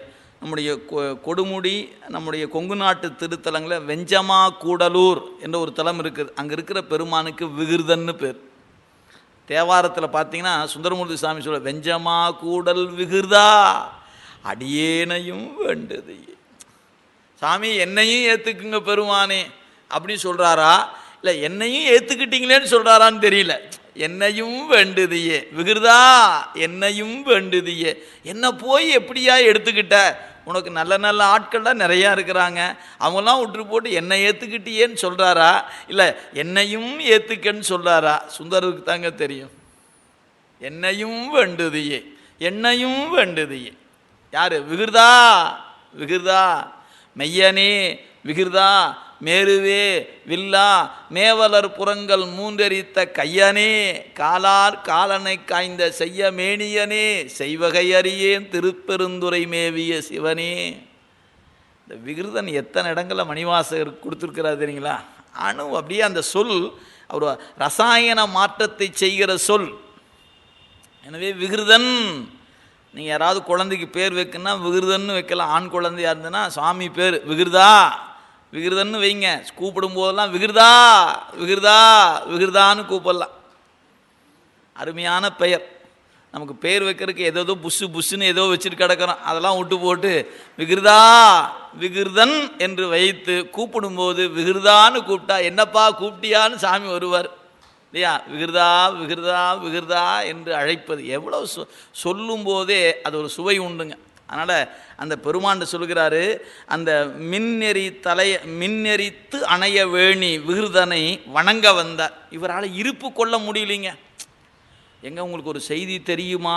இந்த மாதிரி திருப்பனந்தாளில் மன்னர் இப்படி ஒரு பணியில் ஈடுபட்டு இருக்கிறாராமா அப்படின்னா இப்போ நம்மளை போல இருந்து காது கேட்டானுவோம். அப்படியா, ரொம்ப சந்தோஷம், மன்னர் நல்ல திருப்பணி செய்கிறார், இருக்கட்டும். அட போய் அது என்னையா போய் பார்க்குற, யானை பூட்டி இழுக்குதாம்மா, அதை போய் பார்க்கணுமா, என்ன இங்கே இரு அப்படின்னு வந்துருமா இல்லையா? ஆனால் குங்குலியனுடைய நெஞ்சு அதை பொறுக்கலை. ஏன்? திருமேனி சாய்ந்திருக்கிறது என்கின்ற ஒன்றும் அதை நிமிர்த்துகிற அன்புடைய மன்னருடைய வடிவத்தை காண வேண்டும். எனவே இப்போ 2 வடிவத்தை காணணும். சாய்ந்திருக்கிற திருமேனியை காணணும், மன்னருடைய அன்பின் வண்ணத்தை காண வேண்டும். எனவே இருக்க முடியல, புறட்டு வந்துட்டார். எனவே இப்போ எங்கே வந்துட்டாருங்க? திருக்கடவூரிலிருந்து திருப்பனந்தாள் வந்து சார்ந்தார். சொல்கிறார், மழுவுடை செய்ய கையர் கோயில்கள் மருங்கு சென்று தொழுது போந்து அன்பினோடும் தொன்மறை நெறி வழாமை முழுது உலகினையும் போற்ற 3 எரி புறம் போர் வாழும் செழுமலர் சோலை வேலி திருப்பனந்தாளில் சேர்ந்தார். எனவே விகிர்தனை வணங்க புறப்பட்டு வந்தார். அப்படி வருகின்ற பொழுது கடவூருக்கும் திருப்பனந்தாளுக்கும் இடையில் சிவபெருமான் எழுந்தருளி இருக்கிற கோயில்களையெல்லாம் தரிசனம் செய்து ஒவ்வொரு கோயிலாக வணங்கிக்கிட்டே வந்தாராம். மழுவுடை செய்ய கையர், கையில் மழு ஏந்தி இருக்கிற பெருமானுடைய கோயில்கள் தோறும் சென்று தொழுது போந்து அன்பினோடு ஒவ்வொரு தலமாக சென்று வணங்கி அன்பினோடு பழமறை தொன்மறை நெறி வழாமை, எனவே பழமையான நெறியிலிருந்து விலகாமல் அந்த பெருமானை நாளும் வணங்கக்கூடிய வண்ணமாக தொன்னெறி வழாமை முழுது உலகினையும் போற்ற, உலகத்தை எல்லாம் காக்கும் பொருட்டாக முப்புறத்தை எரித்த பெருமானாகிய அந்த இறைவர் வாழுகின்ற திருப்பனந்தாள் சேர்ந்தார் குங்குலிய கலையனார். காதலால் அரசன் உற்ற வருத்தமும் களிற்றினோடும் தீதிலா சேனை செய்யும் திருப்பணி நேர்படாமை. காதலால் அரசன் உற்ற வருத்தமும் களிற்றினோடும் தீதிலா சேனை செய்யும் திருப்பணி நேர்படாமை. மேதினி மிசையே எய்த்து வீழ்ந்து இளைப்பதுவும் நோக்கி மாதவர் கலையர் தாமும் மனத்தினில் வருத்தம் எய்தி. ஒருவாறு புறப்பட்டு இடையில் இருக்கிற தலங்களை வணங்கி கொண்டு திருப்பனந்தாள் வந்துட்டார். வந்தவர் அப்படியே அந்த கோயிலுக்குள்ளே போனார். அங்கு அரசர், அவருக்கு ஒரு இருக்கை இருக்கும் இல்லைங்களா, அவர் ஆசனம் கொடுத்துருந்தாங்க. ரொம்ப கவலையோடு உட்கார்ந்துருக்கார். பெருமானே, எப்பையா அந்த திருமேனி நிற்க போகுது, என்னாச்சு, அங்கே பணி நடந்துட்டுருக்குது, கவலையோடு காத்துட்டு உட்காந்துக்கிறார். ஏன் நேர் வந்த பிறகு எனக்கு சொல்லி அனுப்புங்கன்னு புறப்பட்டு ஒரு அரண்மனைக்கு போயில்லை, அவர் எங்கே இருக்கிறார்? கோயிலே உட்காந்துருக்கிறார். இந்த திருமேனி நேர் பெறாமல் போகக்கூடாதுன்னு கவலையோடு மன்னன் அங்கேயே உட்காந்துருக்கிறாராம். எவ்வளோ அன்பு இருக்குன்னு நினச்சி பாருங்கள். இது அரச கட்டளை, நேர் நிற்க வேண்டும். அமைச்சர் பார்த்துக்கொள்ளுங்க அப்படின்னு கிளம்பி போயிட்டாரா? இல்லை, ரொம்ப வருத்தத்தோடு உட்காந்துருக்கிறாராம். இரவும் பகலும் கவலையோடு நிற்கிறாராம். அதனால் சொல்ல, காதலால் அரசன் உற்ற வருத்தமும். எவ்வளவு அன்பு இருந்தால் இந்த திருமேனி சாய்ந்திருக்கிறதே என்று வருந்துவார் மன்னன். எனவே அந்த மன்னனுடைய வருத்தத்தையும் பார்த்தாராம். அப்படியே அடுத்து பார்த்தா இந்த யானையெல்லாம் இழுத்து இழுத்து இழுத்து சோர்ந்து போனதையும் பார்த்தாராம். களிற்றினோடும், அதுக்கு ஏன் யானை மட்டும் இல்லை, அந்த யானைக்கு அந்த கயிற்றை கொண்டு வந்து அதில் கழுத்தில் கட்டணும். அப்புறம் அந்த யானையை போகலாம் அப்படின்னு அதுக்கான ஆணை பிறப்பித்து இந்த யானை போச்சுன்னா அடுத்த யானை வரணும், இதை கயிற்று பூட்டணும், இழுக்கணும், இத்தனை முயற்சியும் இருக்கிறது. எனவே படை வீரர்களும் அந்த பணியில் ஈடுபட்டிருக்காங்களாம். தீதிலா சேனை. அப்போ அரசனும், அதுக்கப்புறம் களிரும், அதுக்கப்புறம் சேனையும், இப்போ 3 வந்தாச்சு. எனவே அரசன் ஊற்ற வருத்தமும் களிற்றினோடு தீதிலா சேனை செய்யும் திருப்பணி நேர்படாமை. இத்தனை முயற்சியும் அசைந்து கொடுக்கல அந்த திருமேனி. அப்படியே பார்க்கிறாருங்க. பார்க்கும்போது மேதினி மிசையே எய்த்து எய்த்து விழுந்து, அது சொல்றார் இளைத்து. இப்போ 3 சொல் பாருங்க, எய்த்து விழுந்து இளைத்து. ஆக அந்த முயற்சியில் ஈடுபடும் போது வருந்துதல், அந்த எய்த்து அப்படிங்கிறது தான். அந்த கயிறினால் அல்லது சங்கிலிகளால் பூட்டப்பட்டு இந்த யானையும் சேனையும் வருந்துகிற காட்சியை பார்க்கிறார். எனவே எய்த்து, அதுக்கப்புறம் விழுந்து, இழுத்து பார்த்து சோர்ந்து அப்படியே விழுந்துருச்சு. இழுத்தும் விழுந்தும் சோர்ந்ததையும் கண்டு எய்த்து விழுந்து இளைப்பதுவும் நோக்கி மாதவ கலையர் தாமும், பெரும் தவமுடைய குங்குலிய கலையனார் தாமும் மனத்தினில் வருத்தம் எய்தி.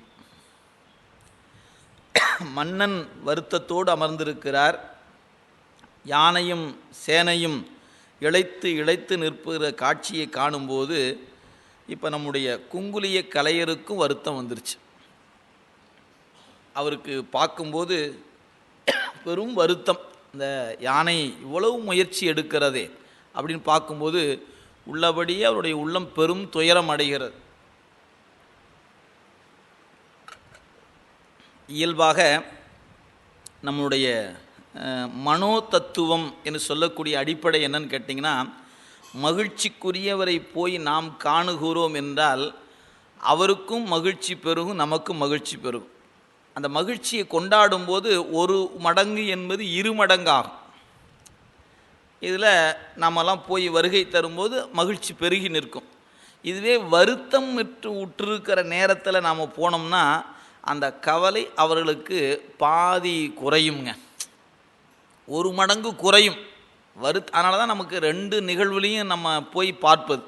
ஒரு திருமண நிகழ்ச்சியாக எல்லாரும் போய் குடும்பத்தோடு போய் சுற்றம் சூழ போய் வாழ்த்துக்கிறோம். ஒருத்தர் உடம்பு சரியில்லை, வருத்தப்படி மருத்துவமனையில் இருக்கிறாங்க, வீட்டில் இருக்காங்க, ஏன் போய் பார்க்குறோம்? ஆனால் நாம் போய் பார்த்து என்னங்க ஆகுது, நோயை நாமளாக சரியாக்க போகிறோம், டாக்டர் சரி பண்ண போகிறாரு அப்படின்னு பேசிட்டு உட்கார்ந்து இருப்பதில் போனோம்னா எங்க எப்படிங்க இருக்குது, பரவாயில்லையா, எதுக்கு கவலைப்படுறீங்க, நாங்களாம் இருக்கிறோம் இல்லையா அப்படின்னு 2 ஆறுதலாக 2 வார்த்தை பேச பேச நோய் பாதி குறையும். எனவே நம்முடைய மனோ தத்துவ அடிப்படை என்னன்னு கேட்டிங்கன்னா, மற்றவரோடு அதாவது ஒருமித்த கருத்துடையவரை காணும்போது மகிழ்ச்சி 1 மடங்கு கூடும், ஒருமித்த கருத்துடையவரை காணும்போது வருத்தம் 1 மடங்கு குறையும். இப்போ நாயனார் போய் நிற்கிறார், மன்னன் வருந்துவதை பார்க்கிறார், யானையும் சேனையும் இழுத்து இழுத்து சோர்ந்து போவதையும் பார்க்கிறார். அதை பார்த்து பார்த்து இவருக்கு என்ன ஆகிப்போச்சு, மன்னனுடைய கவலை குங்குலிய கலையருக்கு வந்துருச்சு. ஐயோ, இந்த திருமேனி நேர்பரலையே மன்னனை பார்க்க முடியலைங்க, இந்த மன்னர் இப்படி வாடி போய் இருக்கிறாரே, இந்த யானையை பார்க்குறோம், எவ்வளோ பெரிய யானை, அது இழுத்து அப்படியே பிளிரி அப்படியே சோர்ந்து விழுகுது. ஐயோ, இந்த யானை எவ்வளோ பலமுடையது, பலமுடைய யானையே இப்படி சோர்ந்து போகுதே, ஒரு யானையா இது, யானைகளெல்லாம் பூட்டி அல்லவா மன்னன் இழுக்கு முயற்சி ஈடுபட்டு இருக்கிறார். அதெல்லாம் பார்க்க பார்க்க இவருடைய மனசு என்ன ஆகி போச்சுங்க, அப்படியே கவலை இவருக்கு வந்துருச்சு. அதான் சொன்னார், மாதவ கலையனர் தாமும் மனத்தினில் வருத்தம் எய்த. மனசுக்குள்ளே இவருக்கும் வருத்தம் வந்துருச்சு. அப்படியே பார்க்கிறாருங்களாம். பார்க்க பார்க்க அப்படியே ஒரு தவிப்பு ஏற்படுகிறது. சொல்கிறார், சேனையும் ஆணை பூண்ட திரளும் எய்த்து எழாமை நோக்கி, சேனையும் ஆணை பூண்ட திரளும் எய்த்து எழாமை நோக்கி, யானும் இளைப்பு உற்று எய்க்கும் இது பெற வேண்டும் என்று தேனலர் கொன்றையாதம் திருமேனி பூங்கச்சு எய்ந்த மானவன் கயிறு பூண்டு கழுத்தினால் வருந்தலுற்றார். இந்த காட்சியை பார்த்துக்கிட்டே நிற்கிறார். எப்படி அந்த கயிறு பூட்டுகிறார்கள், யானை எப்படி இழுக்கிறது, இதெல்லாம் பார்த்துக்கிட்டே நிற்பார். அப்போ நான் முன்ன சொன்னது போல தான், ஒரு ஷிஃப்ட்டு முடிஞ்சு அடுத்த ஷிஃப்ட் வரணும் இல்லையா, கொஞ்சம் ஓய்வு, சரி இந்த யானை போட்டு அடுத்த யானை கூட்டிகிட்டு வாங்க அப்படின்னு இப்படி அடுத்தடுத்து நடக்கிற நிலையில் இவர் பார்த்தாராம், இந்த பெரும் முயற்சி மன்னர் ஈடுபட்டு இருக்கிறார், இந்த யானையும் படை வீரர்களும் என்ன பேறு பெற்றிருக்கிறார், ஏன் உயர்ந்த பணியில் அல்லவா ஈடுபட்டு இருக்கிறார்கள், சிவலிங்க திருமேனி நேர் பெற வேண்டும் என்ற பணியில் அந்த சிவலிங்கம் நேராக வந்துச்சா இல்லையான்னு அப்புறம், ஆனால் அவங்க ஈடுபட்டு இருக்கிற பணி உயர்ந்த பணி. அதை பார்க்கிறாராம். பார்த்ததுனால சொன்னாராம், எனவே சேனையும் ஆணை பூண்ட திரளும் எய்த்து எழாமை நோக்கி. இவ்வளவு முயற்சியிலையும் சிவலிங்க திருமேனி மேல் நேர் பெறாது நிற்பதை கண்டு என்ன நினச்சாராம் அவர் அந்த சொல் ரொம்ப அருமையான சொல்லுங்க. அதை மட்டும் அப்படியே ஒரு அடிக்கோடு இட்டு வச்சுக்கணும். ஏன்னா யானும் இளைப்புற்று எய்க்கும் இது பெற வேண்டும். அவர் என்ன நினைக்கிறாராம், இப்போ யானை எப்படி இழுத்திருக்கும் அப்படின்னா, நீங்கள் பொதுவாக யானையின் கழுத்தில் ஒரு கயிறு கட்டியிருப்பாங்க, நீங்கள் வலிமையான கயிறு கட்டியிருப்பாங்க. அப்புறம் அந்த சங்கிலியை என்ன பண்ணியிருப்பாங்கன்னா அதனோடு சேர்த்திருப்பாங்க. அப்புறம் தான் அந்த ரெண்டு காலுக்கு இடையே சங்கிலி கட்டியிருப்பது, காலில் சங்கிலி கட்டியிருப்பதெல்லாம். அந்த யானையை பெரும்பாலும் யானை பாகன் மேலே ஏறி உட்காரும் போது சரிங்க, அந்த கழுத்தில் தான் ஒரு கயிறு இருக்கும். மேலே உட்காந்துக்கிட்டானா நீங்கள் கவனித்து பார்த்தீங்கன்னு தெரியும், அந்த கால், அவனுடைய கால் இருக்குது பாருங்கள், ரெண்டு பக்கம் அந்த அழுத்தி வச்சுருப்பான். அதில் தான் அதனுடைய சமிக்கைகள்லாம் வச்சுருப்பான். இந்த பெருவரில் அமுத்துறதை பொறுத்து தான் அது வேலை செய்யும். நினச்சி பாருங்கள், அந்த யானை பாகன் அந்த யானை மேலே அமர்ந்துக்கிட்டு அந்த காலில் வச்சு தான் அந்த ஊன்றுவதும், அது எப்படி ஊன்றுனா என்ன வேலை செய்யணும் யானைக்கு பயிற்சி கொடுத்து வச்சுருப்பான். அது மாதிரி இப்போ அந்த காலுக்கு அந்த கயிற்றுக்குள்ளே இந்த காலை நுழைத்து இவன் கீழே விழுந்துருவான் இல்லைன்னா, அதனால் அது ரெண்டு காலையும் அந்த கயிற்றுக்குள்ளே நுழைச்சி அதை இவன் பாதுகாப்பாக உட்காந்துக்குவான். அதுக்கப்புறம் அந்த யானையை செலுத்தும் போது அதுக்குரிய சமிக்கைகள்லாம் உண்டு. அந்த குறிப்பின் வண்ணம் அந்த யானை செயல்படும். இப்போ ஒரு மரத்தை எடுத்துக்கணும்னு வச்சுங்களேன், அந்த யானையை அதுக்குரிய மொழியை சொல்லுவான், இந்த காலை ஒரு அமுத்துவான், உடனே அது போய் துதிக்கையில் போய் இப்படி எடுத்தோடனே அது அடுத்த ஒரு அழுத்தம் கொடுத்தான்னா அது தூக்கிக்கிட்டு அடுத்து நடக்க ஆரம்பிச்சிடும். இதெல்லாம் அந்த யானை பாகன் அந்த யானைக்கு பயிற்சி கொடுத்துருப்பது. அப்போ இந்த கழுத்தில் கைது கட்டியிருக்கிறத பார்க்கிறார். இப்போ என்ன நினைக்கிறாராம் குங்குளிய கலையர், இந்த யானை இழுத்து சோர்ந்துச்சு இல்லையா, ஆம், இது போல நாமும் இழுக்கணும், நானும் சோர்ந்து போகும். அவருக்கு ஆசை அவ்வளோதானுங்க. யானையே இழுத்து நேர் பெறாத சிவலிங்கம் நாம இழுத்தாவா நேர் வரப்போகுது? நிச்சயமாக வராது. அது அவருக்கு தெரியும். அதனால் இப்போ என்ன நினைக்கிறாரு, இந்த உயர்ந்த திருத்தொண்டில் சேனை ஈடுபடுகிறது, யானை ஈடுபடுகிறது, தொண்டனா இருக்கிற நாம் இந்த பணியில் ஈடுபடாமல் இருக்கலாமாயா, நாமளும் ஈடுபட வேணும். என்ன பண்ணலாம் அப்படின்னு கேட்டால், இந்த கயிற்றை நாமளும் இழுத்து பார்க்கலாமே அப்படின்னு எப்படி நினைச்சாரு. நம்ம கையில் இழுப்பது போல இழுக்குன்னு நினைக்கல, யானையின் கழுத்தில் கட்டித்தானே அந்த யானை இழுத்தது. எனவே நாமும் நம் கழுத்தில் அந்த கயிற்றை கட்டி சிவலிங்கத்தை இழுத்து பார்க்க வேண்டும். அந்த யானை முடியாமல் சோர்ந்து விழுந்தது போல நானும் விழ வேண்டும். அவருடைய அன்பு எப்படி இருக்குன்னு நினச்சி பாருங்க. நான் இந்த சிவலிங்க திருமேனியை நிமிர்த்தி விடுவேன் என்று நினைச்சலாம் அவர் கயிறை எடுத்து கழுத்தில் கட்டலை. அவருடைய நோக்கம் என்னவா இருந்துச்சு, இந்த யானையும் சேனையும் பெற்ற வருத்தத்தை பெற வேண்டும், அந்த வலியை நானும் பெற வேண்டும். நானும் முயற்சி செய்து பார்த்து அந்த யானையின் கழுத்தில் காயம் ஏற்பட்டு இருக்கும் அல்லவா, அந்த காயம் எனக்கும் ஏற்படட்டும். கயிறை பூட்டி இழுத்தா அது சிவலிங்க நேர் பெறாத பொழுது சின்ன தழும்பு ஏற்படும் அல்லவா, ஆம், இதோ இந்த தழும்பு சிவலிங்க திருமேனியை நேர் செய்யக்கூடிய பணியில் ஈடுபட்ட போது வந்தது. ஏன் அப்படின்னு இருக்கட்டுமே, ஏன் அந்த உயர்ந்த பணியை விட நமக்கு வேறு என்ன வேண்டும் அப்படின்னு கருதி நேராக போனாராம். அப்போ நீங்கள் சிந்திப்பான், இவர் போய் அந்த பணியில் ஈடுபடுற நேரம் மற்ற யானை முதலானவங்கள சற்று ஓய்வில் இருக்கிற நேரம். இவர் போனார். அங்கே இருக்கவங்களாம் பார்த்துருப்பாங்களே, என்ன அடியாரே, இல்லை நீங்கள்லாம் இழுத்து பார்க்குறீங்க, சோர்ந்து போகிறத பார்க்கும்போது எனக்கு ஒரு ஆசையாக இருக்குது, நானும் ஒரு முயற்சி பண்ணலாமா, எங்கேயா நேர் வரப்போகுது, இல்லை நீங்களாம் கொஞ்சம் அனுமதி கொடுக்கணும், நானும் இருக்கேன். சரி, ஏன் எல்லாருக்கும் தெரியுது, எல்லோரும் பார்க்கத்தான் இந்த செயல் நடக்கிறது. எனவே ஒரு தொண்டர் ரொம்ப அன்போடு வந்து கேட்கிறார், ஆகட்டுமேனார். சரி, கையில் தான் பிடிச்சி இழுப்பார்னு பார்த்தா கழுத்தில் கட்டினார். அந்த கைத்தை கட்டிட்டு என்ன பண்ணாராம், இவர் அன்பு பாருங்க, சிவலிங்க திருமேனியில் இந்த கயிறு பட்டுதுன்னா திருமேனிக்கு வலிக்கும்னு சொல்லி போட்டு அதுக்கு மட்டும் பூங்கச்சுன்னு கொடுத்துருக்கிறார் பேர். அந்த பாருங்க, சேனையும் யானையும் பூண்ட திரள் எய்த்து எழாமை நோக்கி யானும் இவ்வினை இளைப்புற்று எய்க்கும் இது பெற வேண்டும், எது இந்த வருத்தத்தை நானும் பெற வேண்டும் என்று தேனலர் கொன்றையாதம் திருமேனி பூங்கச்சு. அது சொல்லும் பாருங்க. ஆக அந்த திருமேனிக்கு மட்டும் என்ன பண்ணிட்டாராம், பூங்கச்சு எய்ந்த மாணவன் கயிறு பூண்டு. ஆக நல்ல பெருமையுடைய கயிறாக, அது மட்டும் கொஞ்சம் மென்மையாக இருக்கிற மாதிரி நாம் சொன்னால் என்ன, ஒரு துணியை கொஞ்சம் சுற்றி, ஏன் இந்த வடக்கயிறு போல் இருந்ததுன்னா முள்ளு முள்ளாக குத்துமே, எங்கள் திருமேனிக்கு வலிக்கும் அல்லவா. அதனால் என்ன பண்ணாராம், அந்த திருமேனியில் அந்த கயிறுனால அந்த திருமேனிக்கில் எதுவும் ஆயிடக்கூடாதுன்னு சொல்லி அதை மென்மைப்படுத்தினாரா. அதை படுத்திட்டு இவர் கழுத்தில் அது முள்ளு மாதிரி குத்துறது தான் இவர் கழுத்தில் இருக்கிறது. எனவே தன் கழுத்தில் இப்படி பூட்டி யானை இழுப்பது போல இழுக்கலான்னு இழுத்தாராம். அதான் சொல்றார், மாணவன் கயிறு பூண்டு கழுத்தினால் வருந்தலுற்றார். அப்படி இழுக்கிறதுக்கு அப்படி முயற்சி பண்ணுறாருங்க. இப்போ யானை பாகன் இருந்து செலுத்துவான், இவரே தான் இப்போ எல்லாம் சென்னா ஆகணும். அதனால் என்ன பண்ணார், இப்படி இழுக்கலான்னு இப்படி இழுக்க முயற்சி பண்ணாராம். வருந்துவதற்கு முயற்சித்தார். நல்லா நினைவில் வச்சுக்கொள்ளுங்க. அவர் கைத்தை பூட்டு இழுத்து பார்த்தாருங்க, கொஞ்ச நேரம் சிவலிங்கம் வரல அப்படிங்கிற கதையெல்லாம் இங்கே இல்லை. நல்லா நினைவில் வைத்து, ரொம்ப முக்கியமான இடம் இது. ஏன்னா கழுத்தில் பூட்டினார், வருத்தப்பட வேண்டும் என்று நினைந்திருக்கிறார். இவர் மனசுக்குள்ள இந்த யானையின் வருத்தத்தை பெற வேண்டும், சேனையின் வருத்தத்தை பெற வேண்டும் என்ற நினைப்பு மனதுக்குள்ள.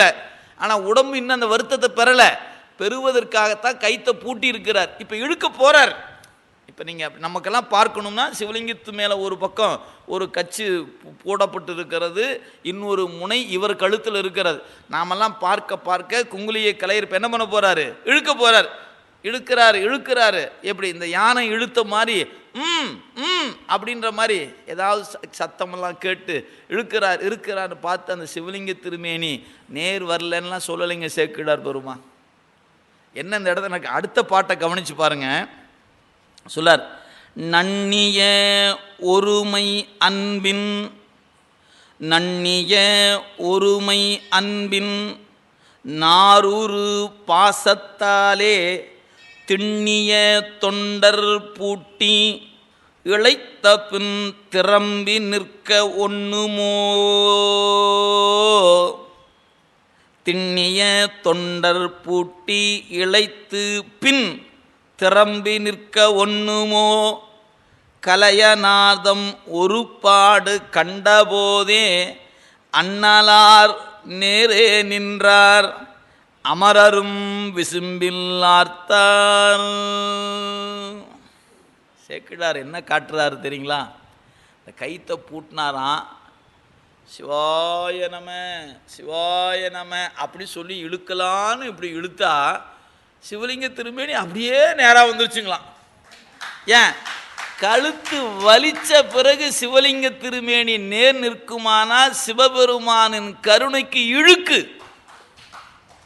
தொண்டருக்கு கழுத்து வலிச்சது இல்லையா? ஆமாம். வலிச்ச பிறகு தானே இவர் வந்தார். ஆமாம். அப்புறம் என்னையா பெருமான் கருணைங்கிறீங்க? யானை இழுத்தது சோர்ந்தது, சேனை இழுத்தது சோர்ந்தது, குங்குலிய கலையரும் இழுத்தார் சோர்ந்தார் என்று சொன்னால் இறைவன் கருணைக்கு இழுக்கு. அதனால் இழுக்கலான்னு இவர் நினைச்சாராம். அந்த சொல் பாருங்க, நன்னிய ஒருமை அன்பின் நாரூறு பாசத்தாலே. இப்போ இதுவரைக்கும் இழுக்கப்பட்டது எது தெரியுங்களா? கயிறு. என்ன கயிறு? வடக்கயிறு. இப்போ இதுவரைக்கும் இழுத்ததெல்லாம் வடக்கயிறில் இழுத்தாங்க, திருமேனி வரல.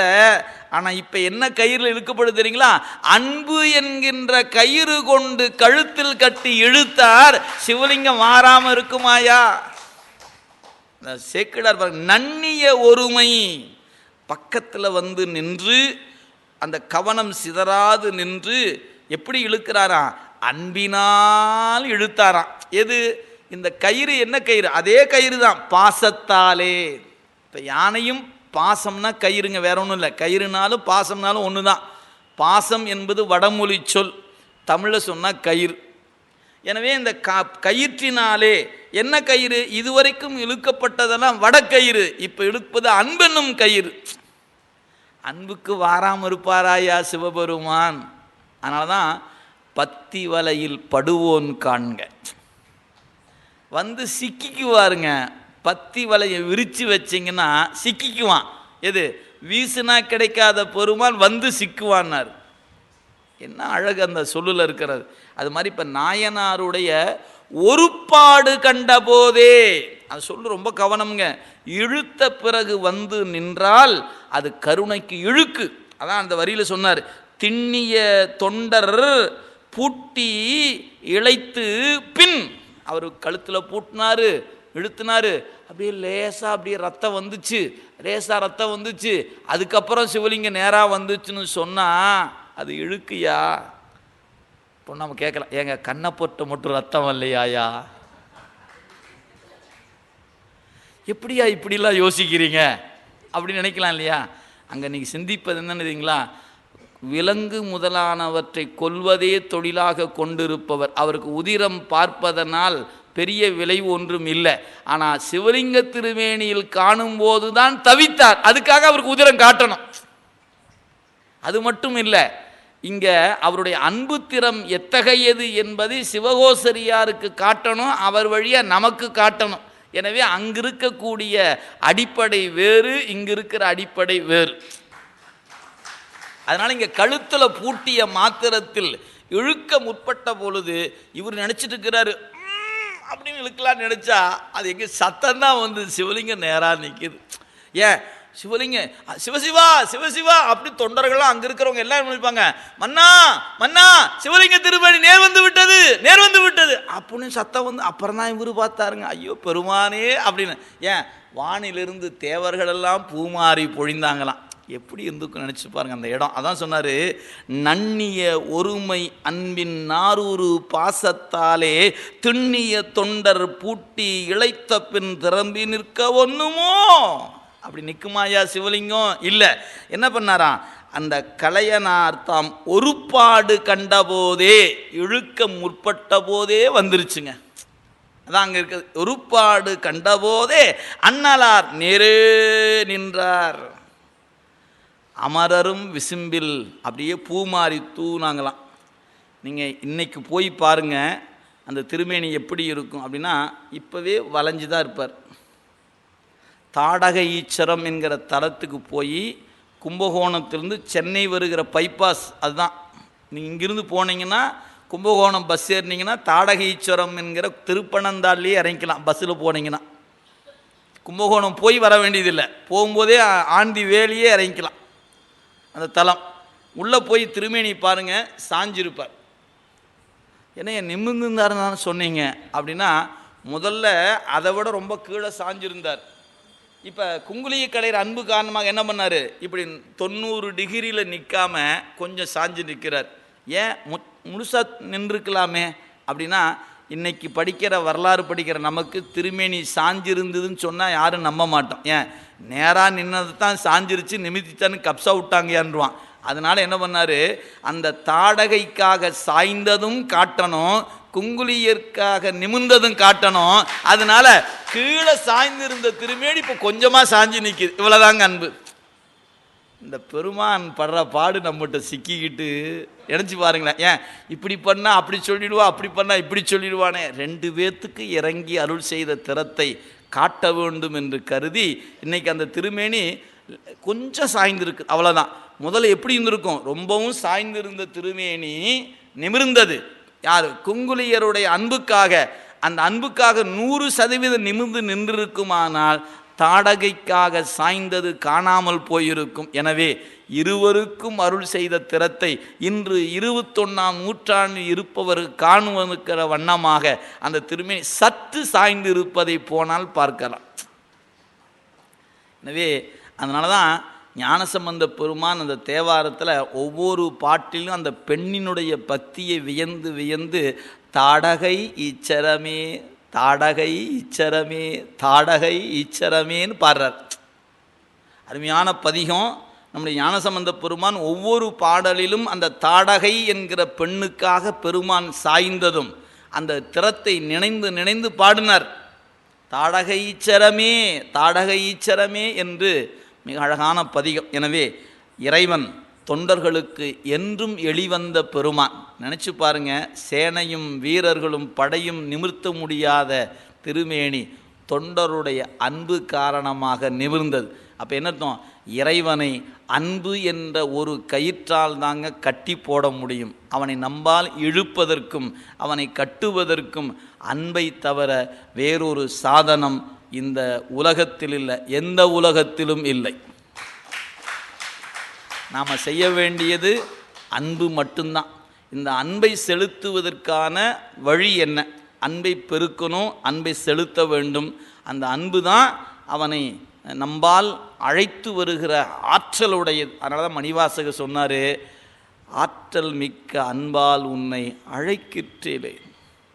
பெருமானே, உன்னை என்பால் அழைக்க வேண்டும் என்று நான் கருதினால் கூட என் நெஞ்சு சொல்லுகிறது உன்னிடத்தில் அன்பு இல்லை, எப்படி அவன் வருவான் என்று சொல்லுகிறது. எனவே நான் ஒத்துக்கொள்கிறேன், உன்னை என்பால் அழைப்பதற்கான ஆற்றலுடைய அன்பு என்னிடத்தில் இல்லை பெருமானே.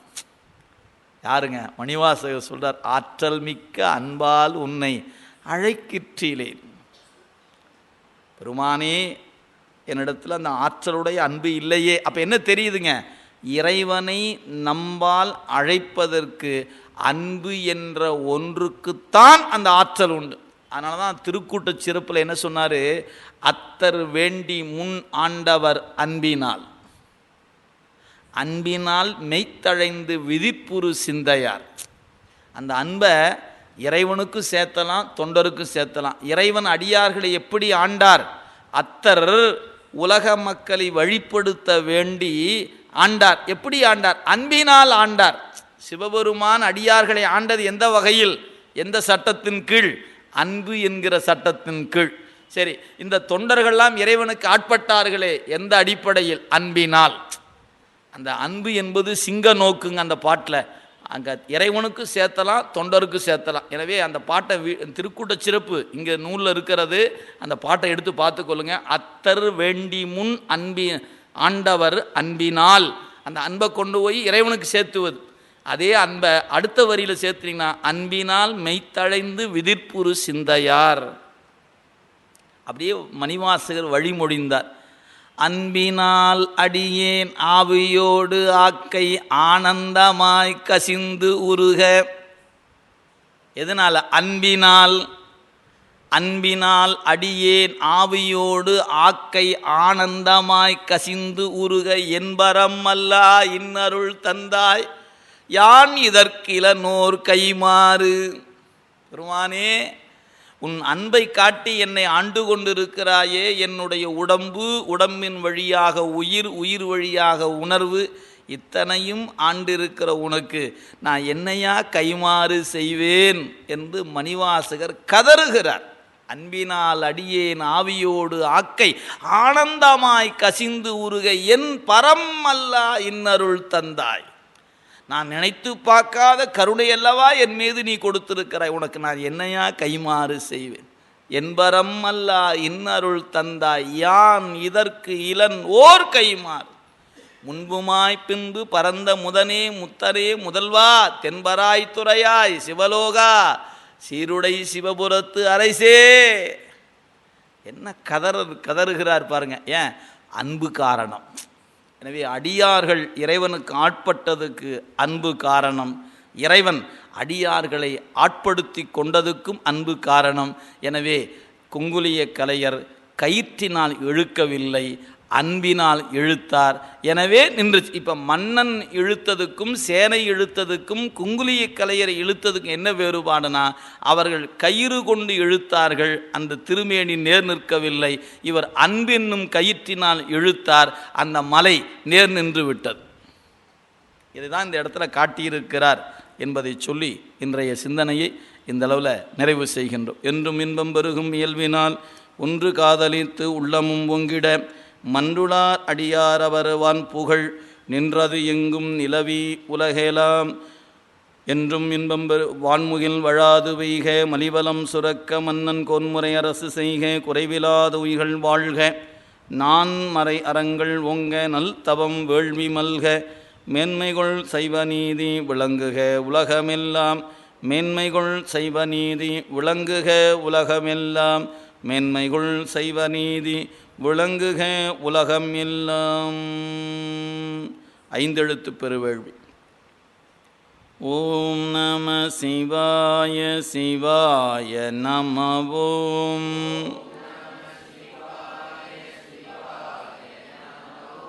ஓம் நம சிவாய சிவாய நம.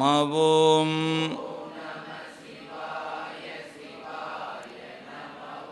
ஓம் நம சிவாய சிவாய நம. ஓம்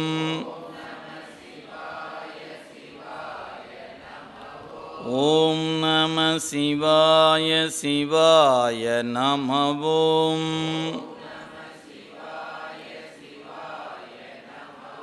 ஓம் நம சிவாய சிவாய நம. ஓம் தென்னாருடைய சிவனே போற்றி, ஏகம்பத்துரையந்தாய் போற்றி, பாகம் பெண்ணுரு ஆனாய் காவாய் கனகத்திரளே போற்றி, கைலை மலையானே போற்றி. போல் திருச்சிற்றம்பலம். ஒரு இது குறிப்புக்கு கடந்த ஒரு செய்தி, உங்களுக்காக இந்த செய்தியை இப்போ ஐயா நினைவுபடுத்தினாங்க, அதுக்காக சொல்லிடுறேன். நம்முடைய ராசராசனுடைய பள்ளிப்படை என்று சொல்லப்பெறுவது கும்பகோணம் பக்கத்தில் பட்டீச்சரம் என்று சொல்லக்கூடிய தலத்திலிருந்து 2 கிலோமீட்டர் தொலைவில் இருக்கிறதுங்க. அந்த இடம் இன்றைய பெயர் உடையாளூர் என்ற அந்த ஊருக்கு பெயர். ராசராசன் தன்னுடைய நிறைவு காலத்தை அங்கு தான் வாழ்ந்ததாகவும் அவருடைய சமாதி அங்கு தான் இருப்பதாகவும் இரு கருத்து உண்டு. அது சில பேர் அந்த இடம் உண்டுங்கிறாங்க, சில பேர் மறுத்து சொல்லுகிறார்கள். அதில் உண்டு என்பதற்கு ஒரு சான்று, அங்கே ஒரு அம்மன் கோயில் இருக்குது, பால் குலத்து அம்மன் என்று ஒரு அம்மன் கோயில் இருக்கிறது. அந்த அம்மன் கோயிலில் இந்த கோயிலுக்கு இருக்கிற நுழைவு வாயிலுக்கு ஒரு கேட்டு வச்சுருக்காங்க பாருங்கள், அந்த மாதிரி அங்கே ஒரு கேட்டு வச்சுருக்கிறாங்க. அது ஒரு வட்ட வடிவமான ஒரு தூண். அந்த தூணில் ஒரு கல்வெட்டு இருக்கிறது. அந்த கல்வெட்டில் இருக்கிற செய்தி என்னன்னு கேட்டால், மாமன்னர் ராசராசருடைய பள்ளிப்படையாகி இந்த இடத்தை விரதம் இருந்து திருப்பணி செய்த அந்த படை வீரன், அந்த சேனாபதி என்று சொல்லக்கூடியவனுடைய பெயரும் அந்த மன்னருடைய சமாதி என்பதற்கான குறிப்பும் அங்கு இருக்கிறது. இதை பாலகுமாரன் அவர்கள் உடையார் என்கிற நாவலில் அந்த கல்வெட்டை எடுத்து படமாகவும் போட்டிருக்கிறாரு. இன்றைக்கும் அந்த அம்மன் கோயிலில் அந்த வாயிலில் இருக்கக்கூடிய கேட்டில் இருக்கக்கூடிய ஒரு கல்லில் ஒரு கல்லாக இருக்குது. அது அந்த இடம் நீங்கள் போய் பார்க்கலாம். அதில் ரொம்ப காலமாக நீங்கள் இன்றைக்கும் இன்டர்நெட்டில் நீங்கள் உடையாளூர் அல்லது ராசராசன் சமாதின்னு கொடுத்தீங்கன்னா ஒரு வாழைத்தோப்புக்குள்ளே சிவலிங்கம் சாஞ்சி இருக்கிறது போல் இருக்கும். நீங்கள் போய் அந்த படத்தை பார்த்து கொள்ளலாம். நீங்கள் கூகுளில் தேர்ந்தீங்கன்னா அந்த திருமணி அப்படி தான் இருக்கும். ஒரு வாய்ப்பு கிடைத்தது ஒரு சூழலில் ஒரு 2-3 ஆண்டுகளுக்கு முன்பாக சில அடியார் பெருமக்களோடு ஒன்று கூடி நம்முடைய குருநாதர் ஒளியரசு ஐயா எல்லாம் சென்று போய் பார்த்து, இதுபோல் இப்படி இருக்குதே, இந்த குங்குளியர் வரலாற்றை எல்லாம் படித்ததுனால அந்த திருமேனி சாய்ந்திருப்பதை கண்டு ரொம்ப வருத்தப்பட்டு ஏதாவது ஒரு முயற்சி பண்ணலான்னு பண்ணினோம். அந்த ஊர் மக்கள் ரொம்ப எதிர்ப்பும், அதே சமயத்தில் இதை நிறுத்த முடியாது, நாங்கள் பல முயற்சி செய்துட்டோம், அப்படி முயற்சி எடுக்கும் போதெல்லாம் ஏதேனும் இடையூறுகள் வந்து கொண்டே இருக்கின்றன, அரசுக்கு ஆபத்து என்று சொல்லி பலவாறு சொல்லிக்கொண்டே இருந்தாங்க. ஒரு நாள் அந்த ஊரினுடைய அந்த முக்கிய தலைவர், முக்கிய சில நபர்கள்லாம் அழைத்து வைத்து ஒரு அபிஷேகத்தை பண்ணி இந்த குங்குளிய கலையருடைய வரலாற்றை முழுசாக படித்துவிட்டு இறைவன் திருவருளை நினைந்து அந்த முயற்சியில் ஈடுபட்ட பொழுது 2 மணி நேரத்துக்குள்ளாகவே திருமேனி நேர் வந்து விட்டதுங்க. இது அனுபவத்தில் பார்த்து, இது பதிவில் இல்லாத செய்தி. ஏன்னா அது ஒரு சிக்கலுக்குரிய இடம். நீங்கள் தான் முயற்சி பண்ணி நிமித்தின்னு சொன்னாங்கன்னா நிறைய சட்ட சிக்கல்கள்லாம் உண்டு. அதனாலவே பெரும்பாலும் போனோம், நமக்கு திருமேனி நேர் நின்றால் போதும் என்ற அளவில் அந்த பணியை நிறைவு செய்துட்டு வந்தோம். அவங்கெல்லாம் சொன்னாங்க, இந்த பணியில் ஈடுபட்டால் விபத்து ஏற்பட்டுடும், உயிர் போயிடும், அப்படி போய்டும், இப்படி போனாங்க. ஒன்றும் போகாதியா, போனால் எங்கள் உயிர் தானே போகும் அப்படின்னு சொல்லி திருமேனி எடுத்து வச்சுதுங்க. இன்றைக்கி நாமும் நன்றாக இருக்கிறோம், ஊரும் நல்லா தான் இருக்குது. ஏன்னா நமக்கு உயிரை பற்றி சொன்னால் பயந்து பயந்து செய்ய மாட்டோம். இதுதான் இன்றைக்கி நமக்கு எதிர்முனையில் இருப்பவர்கள் செய்கிற பிரச்சாரம். எப்படின்னு கேட்டிங்கன்னா, இதை பண்ணினா உயிருக்கு ஆபத்துன்றுவாங்க. ஐயோ உயிர் போனால் போயிட்டு போதியா, சாமி நேராக நின்னா போதுன்னு நினச்சிட்டிங்கன்னா சிக்கல் இல்லை.